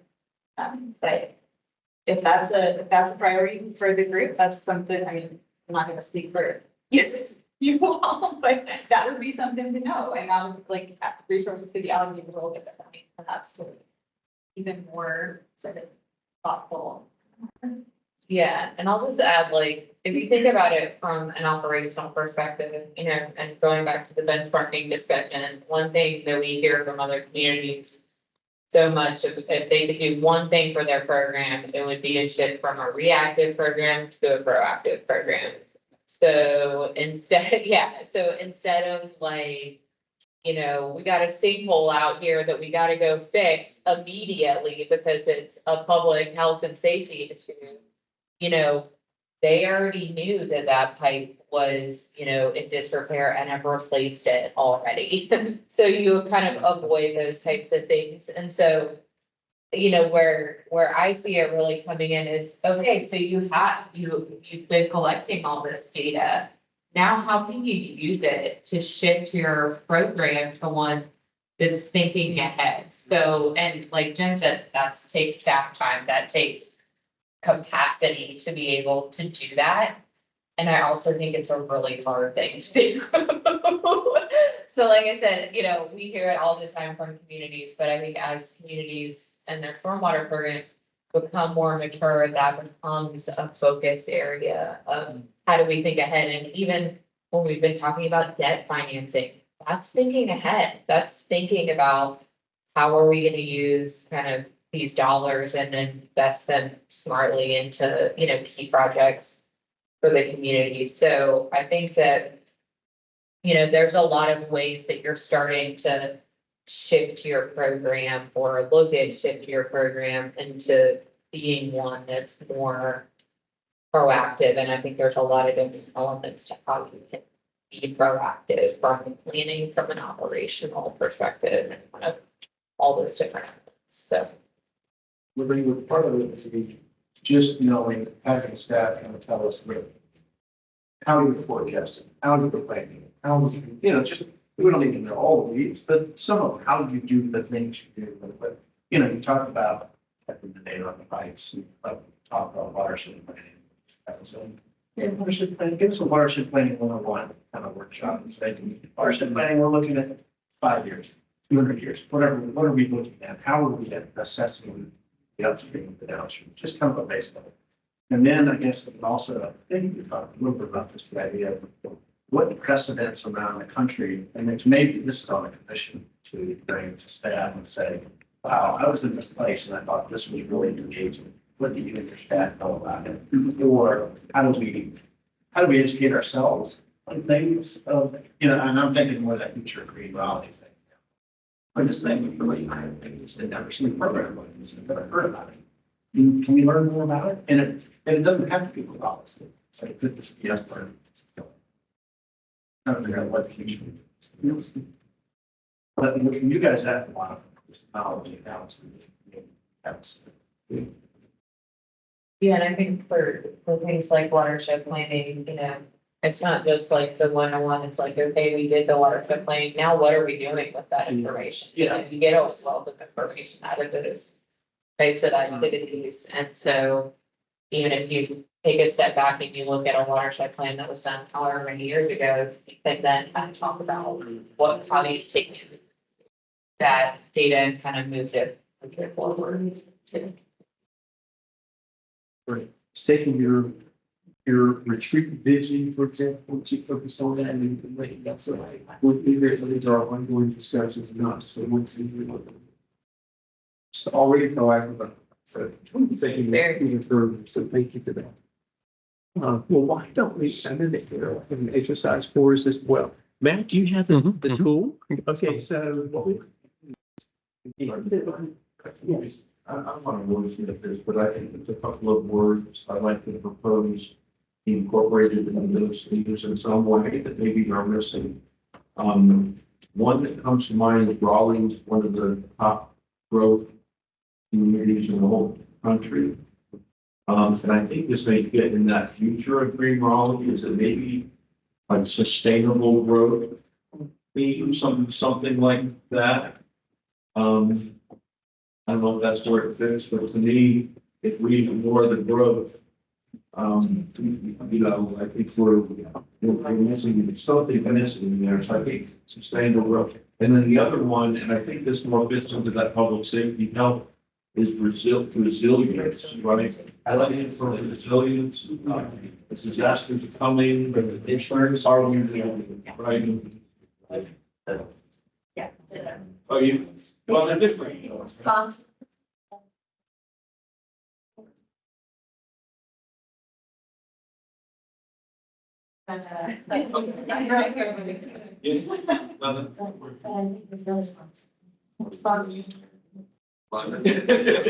Still, I mean, there is a definition of sustainability. That's the one thing, it's easy to reach target. I agree it's about 1,000 people that should be, but there's at least we can't say that's what we need. About. Partial cynical response to it, so much that it's. But We can look at maybe some terminology that the city of Raleigh itself uses to try to align the need, kind of what terminology the city uses. Love two more shots. This is preliminary draft. Basically draft. And- This is great. Yeah, so the prioritization exercise is still on the books. We've done this now, so you're gonna see there's a little bit of mix and mingling of these things in the prioritization, but I still think it's really valuable to see how you all kind of rank and think about this set of things at least. So just keep that in mind, you know, you can still use the outlines. Perfect, Jim. Thank you, everybody. But for your celebration, the preliminary draft, we knew we did improvements through the session we had. So we'll take your input from this prioritization, coupled with all the discussions we've had here, bring back to you. The draft, which we think will be all of these. Okay, Here, let's be working. Yeah. True. Yeah, but I think we can do our votes and eyes in the end. I must start. Oh, yeah, you can go ahead and start. And I should have mentioned too, this is also, you can select all. This is text. I didn't get the chance to say that. This is to make sure everyone's is working properly. We have no rolling scatter. That's unfortunate. I've gone to this part so many times. Yeah. Okay, so everyone's working? Okay, perfect. Yeah, no voting twice. Oh, yeah, I don't know. Oh, that's fine. That's a good catch. So we can go on to the next one. So like I said, some of this will include communication related things from previously what we discussed. So just in your sort of own words, what would you describe great communication? How would you describe it? This would actually be a word cloud. So there's different words that everyone types up that's very similar, it will pop up very largely as you start submitting them in. Awesome. And you can add, I think it gives you three options as well, that you can type them. Pretty good. Good, okay, so we have engaging, honest, interactive, yeah, great, intentional, thoughtful, I think that those coincide, thoughtful and intentional, yeah, everyone. Honest is, yeah, is definitely getting some good ones, engaging, yeah. Perfect, yeah, this is great, I mean, we definitely want to make sure that we are, you know, pushing our communication and engagement to these descriptors here. Awesome. Cool, and engaging being the kind of the main one and honest, which is great, yeah. Awesome, cool. Is everyone a good one thing? Okay, no worries, yeah, take your time. Good listeners, yeah. Simplicity, connecting. Accessible, absolutely. It's great to see diverse in there as well. Oh, yeah, diverse, yeah. So am I correct, the way that we're reading this is those that are sort of in the middle, you are getting sort of the most emphasis, is that right? Yeah, yeah. So engaging and honest definitely seem to be like kind of the bigger themes, but then all of these, you know, definitely tie into those as well. Yes. Are we good to move on to this one?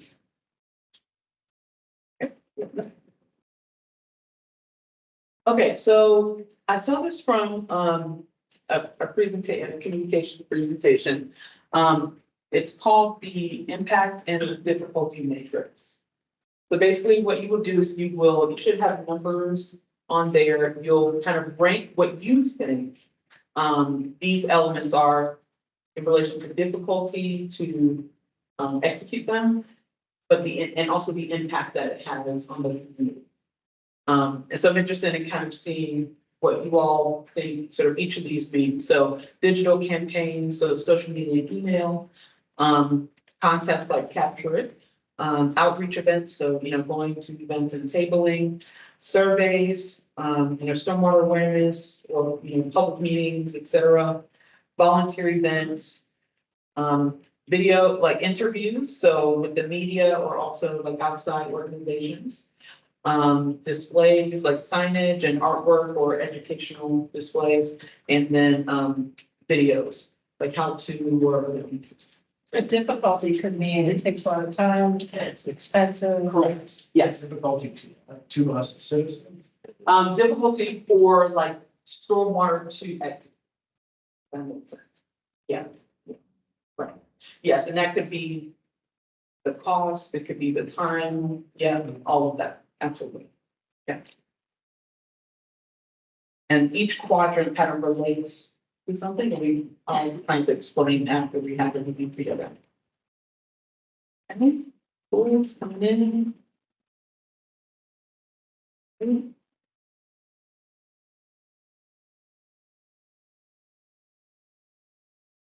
Good, awesome.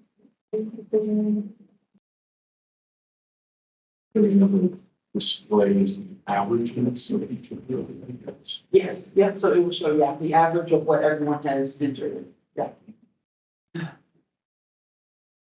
Awesome. What would be for high impact programs? Yeah, exactly. Absolutely. So while you guys are still putting them in, I can kind of, you know, talk about sort of the different quadrants that we have here. So as Wayne said, like we want high impact, you know, even maybe high difficulty, right? You want to challenge yourselves. So that would be the upper right corner. That's kind of our strategic, our need to haves, things that, you know, may be a little difficult, but also can, you know, make a large impact on the community. In the upper left corner, so that is, you know, kind of high difficulty, but sort of a lower impact. That's what they call like sort of luxury. So that's like the want to haves. So definitely challenging, may not, you know, maybe a little difficult probably at this point in time, but over time it may shift over once we have more capacity to kind of make those ideas happen. The lower left corner, those are kind of our small ones, right? They're not difficult. They probably have a little bit of impact, you know, still definitely helpful. So you can do them more frequently, but you know, it's kind of a smaller win. And then the lower right corner, is our high value sort of easy ones. So not very difficult, but has a very strong impact. And you know, you can do them frequently and you see a lot of response from the community. So with that in mind, so we see that volunteer events, outreach events, definitely kind of in that strategic, which, you know, I definitely agree with that. You know, definitely the need to have for sure. The lower right corner, we have artwork and displays. We have digital campaigns, and interviews. So I think that definitely falls into that category. Lots of great impact. Actually, Wayne and I just did an interview with the Arboretum not too long ago, and I think it's hit over 500 views on the video, which is great. So big impact, right? Oh. Also, yeah, the displays, I think, you know, works well into that quadrant too. So I think that's awesome. Surveys, yeah, so, you know, kind of our easy wins, right? So they're quick and easy to do. You can get feedback from the community. It may not tell the full story, but, you know, definitely something to, you know, to incorporate, but not necessarily the main items used. But yeah, that's good. Yeah, and then we have nothing in the upper left, which is, you know, that's fine. Yeah, absolutely. You know, we don't want something that's too difficult and doesn't give us much impact. We want to make sure that we're trending upwards. Yes. I think that the impact definitely, I mean, they probably better speak to the impact than the difficulty or kind of the level that would be on your team. Is there anything on there that, you know, maybe impact aside, but difficulty level that kind of speaks out to say, hey, this is a lot more difficult than we maybe thought, or Yeah. sometimes you're producing a video. Yeah. Video versus if you want to do it right, then it needs to have a lot of staff members or anything on there that Absolutely. maybe we misjudge. Yeah, no. Yeah, I mean, this is why I wanted your feedback to see what you guys think. Yeah, I mean, I think, yeah, videos probably a little more difficult. A lot of coordination, a lot of time. It just takes longer, so the timeline for that is, you know, a little longer, but definitely has, you know, impact. So, you know, I would say it probably would be more on like the line here, trending up this way. So yeah, maybe definitely I would say that. Also contest to a lot of coordination. So I would say that one will probably be, yeah, a little bit more also with videos like up this way too. Yeah, just a lot of planning, coordination with other departments and stuff like that. So, yeah, I mean, this will kind of help me also gauge, you know, what you all also feel has more impact than it should be. You know, so yeah, difficulty aside, you know, volunteer events, you know, definitely like a great priority to have, you know, tabling, outreach events. You know, definitely doing more displays or educational displays when possible to share that message out, you know, more passively. Awesome, cool. Thank you. I appreciate that.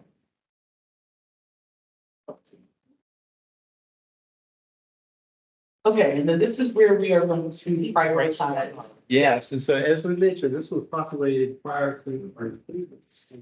Your discussion today, so take all of that. But yes, give us, you know, how does this work? Do we have points to assign? Yes, so it's out of 100 points. You can assign as many points. Yeah, I think there's 8 of them, right? Yeah. Okay. So, you know, kind of assign your points to each of them. You know, the top priority being having the most points. And then based on all of your feedback, we'll kind of see which one has the highest.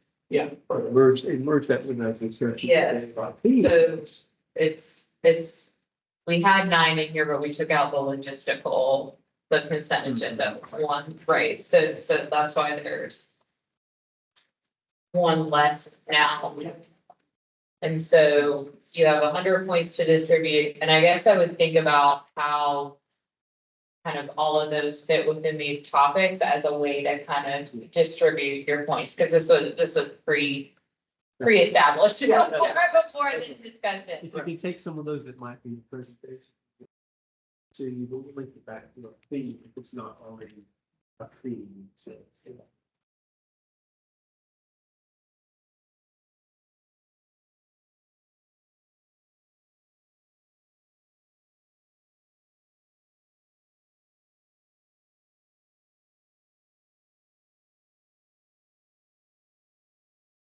We can also, extrapolate, these results, I believe in a PDF, and, you know, we can certainly make that available.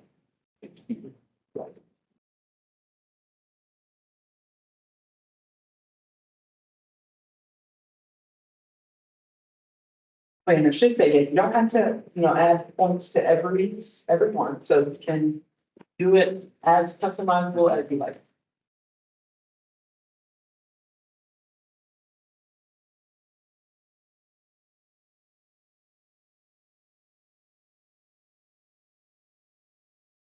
For me, it was like seeing it move around. That's the fun part. That's really cool. Where's he going to land? Right. It's, I mean, these are all in there. This is really it's really a highest to next highest. These are all in there. And you continue to work on them. This is great feedback. That's really interesting. Because it could have been one that was 90%, everything was in. Yeah. So it does kind of mirror our comprehensive approach that programs have today with commission support and council support.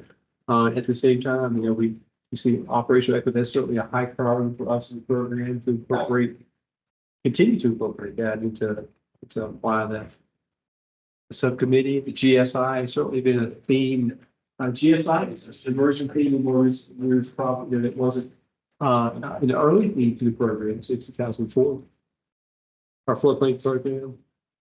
Okay, Ben and Seamus, you all are going to get to present soon. So you're kind of something. You want to advocate for that a little bit? And all of these topics will be brought up. We'll try as best we can to raise it in the category of preference. I think Pretty much staying with singing. yeah, is everyone waiting? Okay, thank you all so much for that. We will do our best to merge that with your improvements. Please just say you bring back a further, where that makes, if you first take it down, you put it down, I'll turn it back to the organization. The commission, thank you all so much. I think this has been a very thoughtful approach to your work planning, prioritizing that. You took a very thoughtful look at what you could talk about for a lot. I think you made some judgment. Thank you. So here, the great tool, right? But I have to read. Thank you. We talked earlier about taking a pause in July.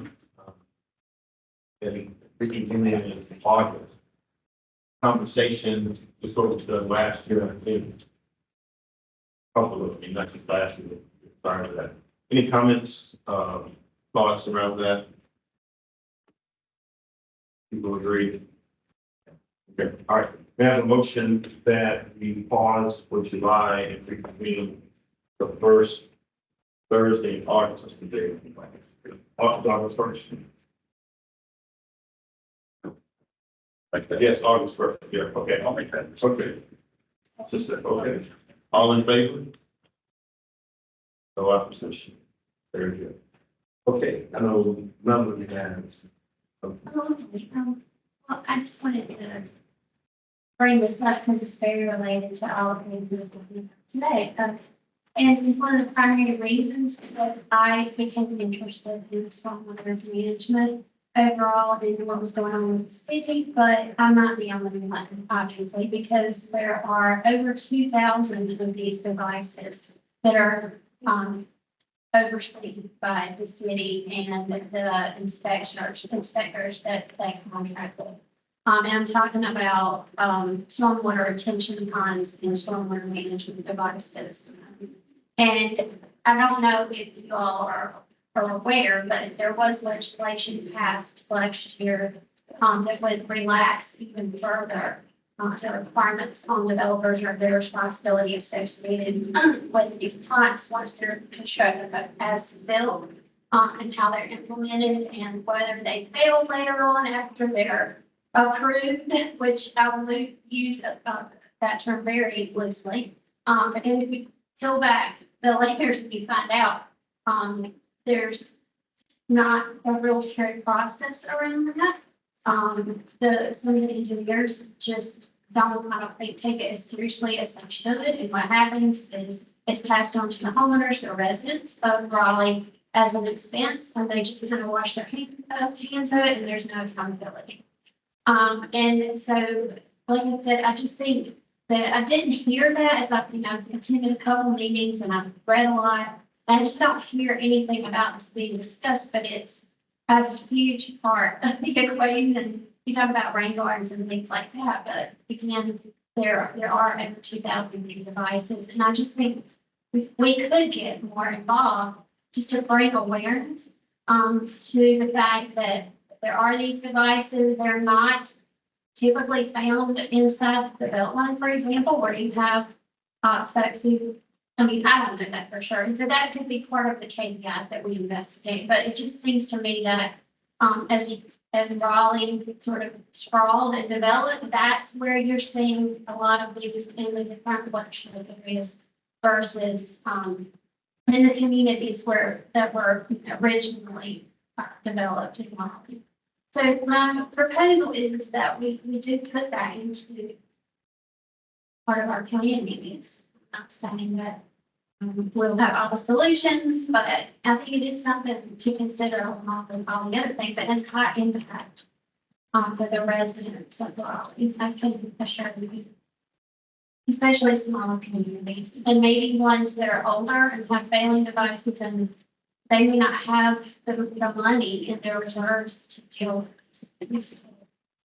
Just some stormwater money. Yeah, so I'm learning a lot about that. So there are these companies that the city certifies to come in and do the mowing and the maintenance of the pond on a monthly basis, and there's a fee for that. So there's that piece, but then there's also, kind of compare it to the rain gardens, the maintenance agreements. There's got to be an annual inspection to make sure it's working properly, and when they fail, if it's a very expensive repair, then the homeowners have to pitch in, depending on the size of the community. That could be catastrophic for some people if they are honestly living paycheck to paycheck. You just never know what obligations an individual homeowner has. Some of us might be able to handle it, but others may not. And again, I feel like there's disproportionate responsibility on some of the neighborhoods that are outlined versus those centralized to the side. It's just a thought. It's not just a problem. Yeah, true. It's like an oversight where they have inspectors that go out and inspect the ponds and. All private, this is permitted. This is where the regulatory piece will come into play. Yeah, sure. And Wayne, you can say more about the legislation last year, but that really hit a nerve because I was like, well, we were kind of thinking more about going the other direction where at least have developers have a little bit more skin in the game for being responsible to build and support something that will last, for years to come. So when you have time to build up a reserve, if you're a homeowner association. More education. Yes, because we're trying to explain this to people who have no idea that that's what they signed up for when they purchased a home. But I just think it would be something where we could really have an impact, and it's for the betterment of the communities and water quality. And because once you understand the impact, you kind of can buy into it more so that you try responsibility. I think the thing that Melanie totally should understand correctly.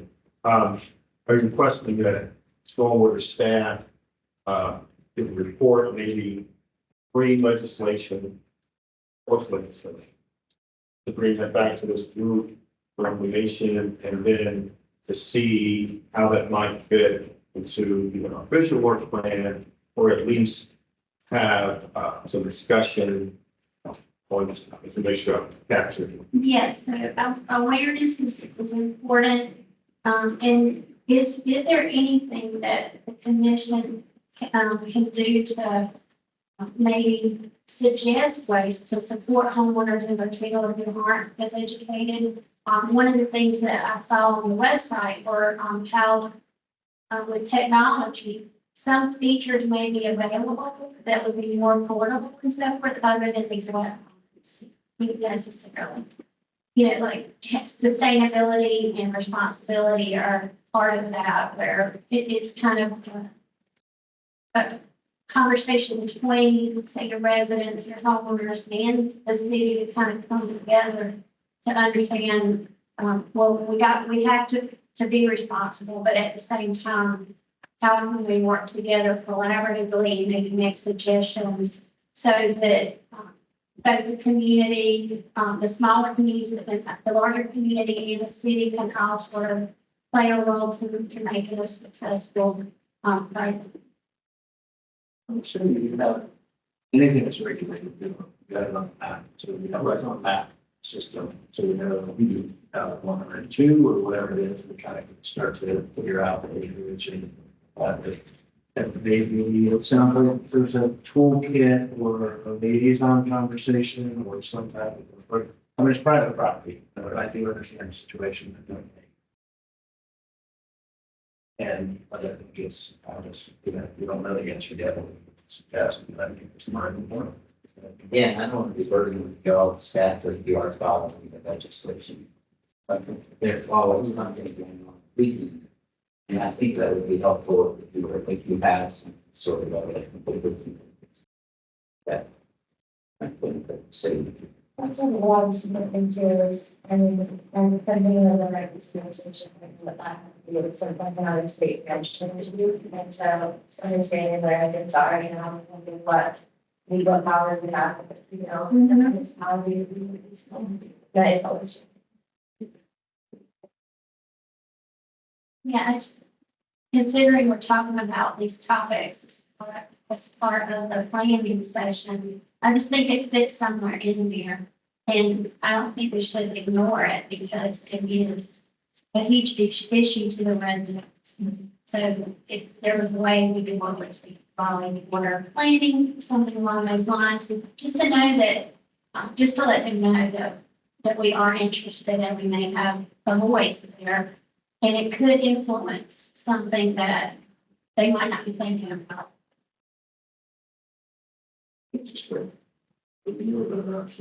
Possibly back to the process of other, you know, how does it more advice getting through what are the requirements, just the base level. So we see that as well, so we can try to see how this may have happened. Yeah, because even prior to I think it's later than that, it wasn't even a factor. 2003 is when we city requirements for construction and trade devices. Right. That's why your observation of there's very few inside the belt line. This building, the development has occurred in Raleigh since 2003. And we're wondering also with the pathos and the regulatory requirement. Even redevelopment were prohibited by legislation to require those where we've already development in place. To make that. We've gone to bring back the agenda again. Yeah, it's an issue for the city too. We do have our own. Yeah, exactly. Just learning a lot. It just seems to me there's a cost share.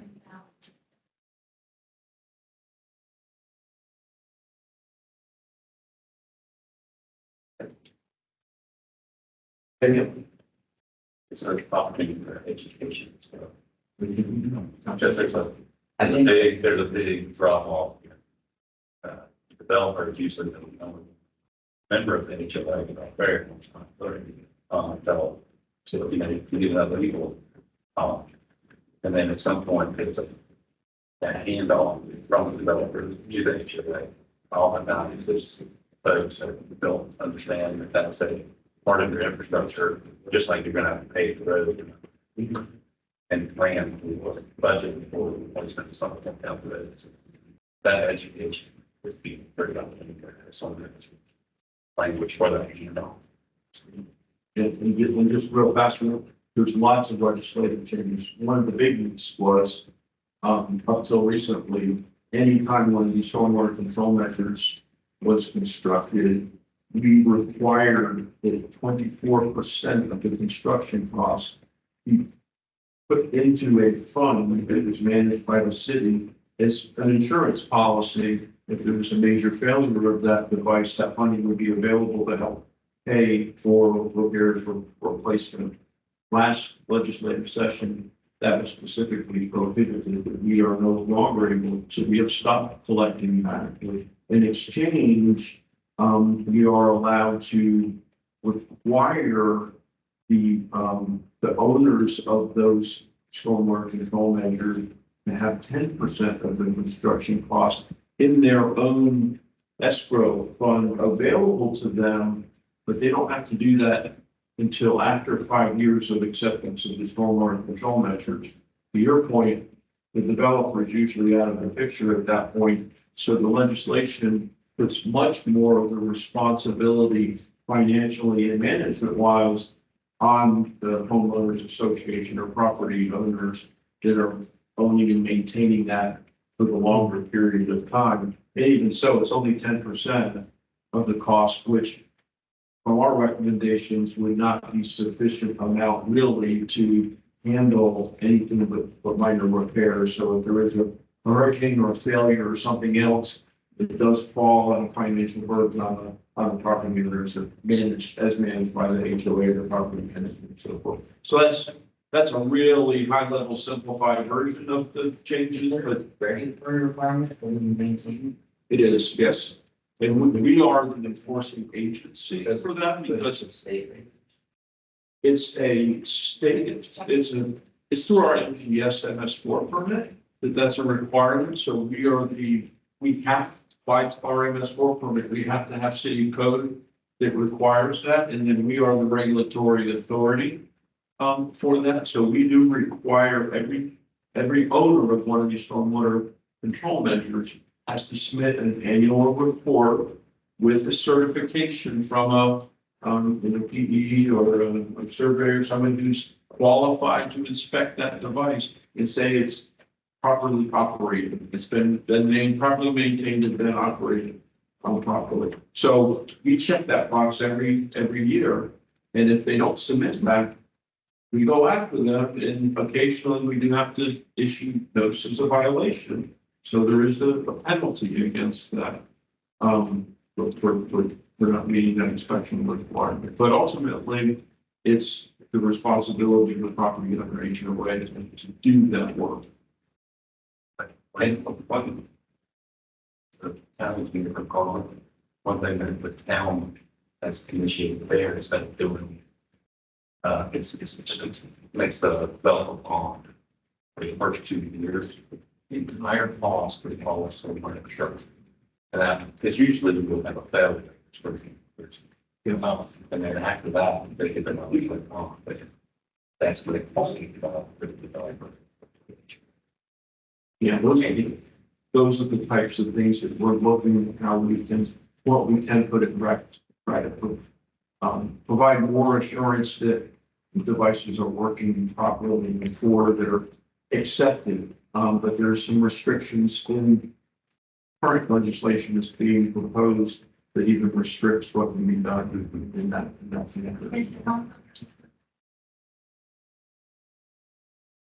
Which, not to say that that's fair, but I think also there's a lack of representation when it comes to residents and homeowners because they just don't understand what they're signing up for.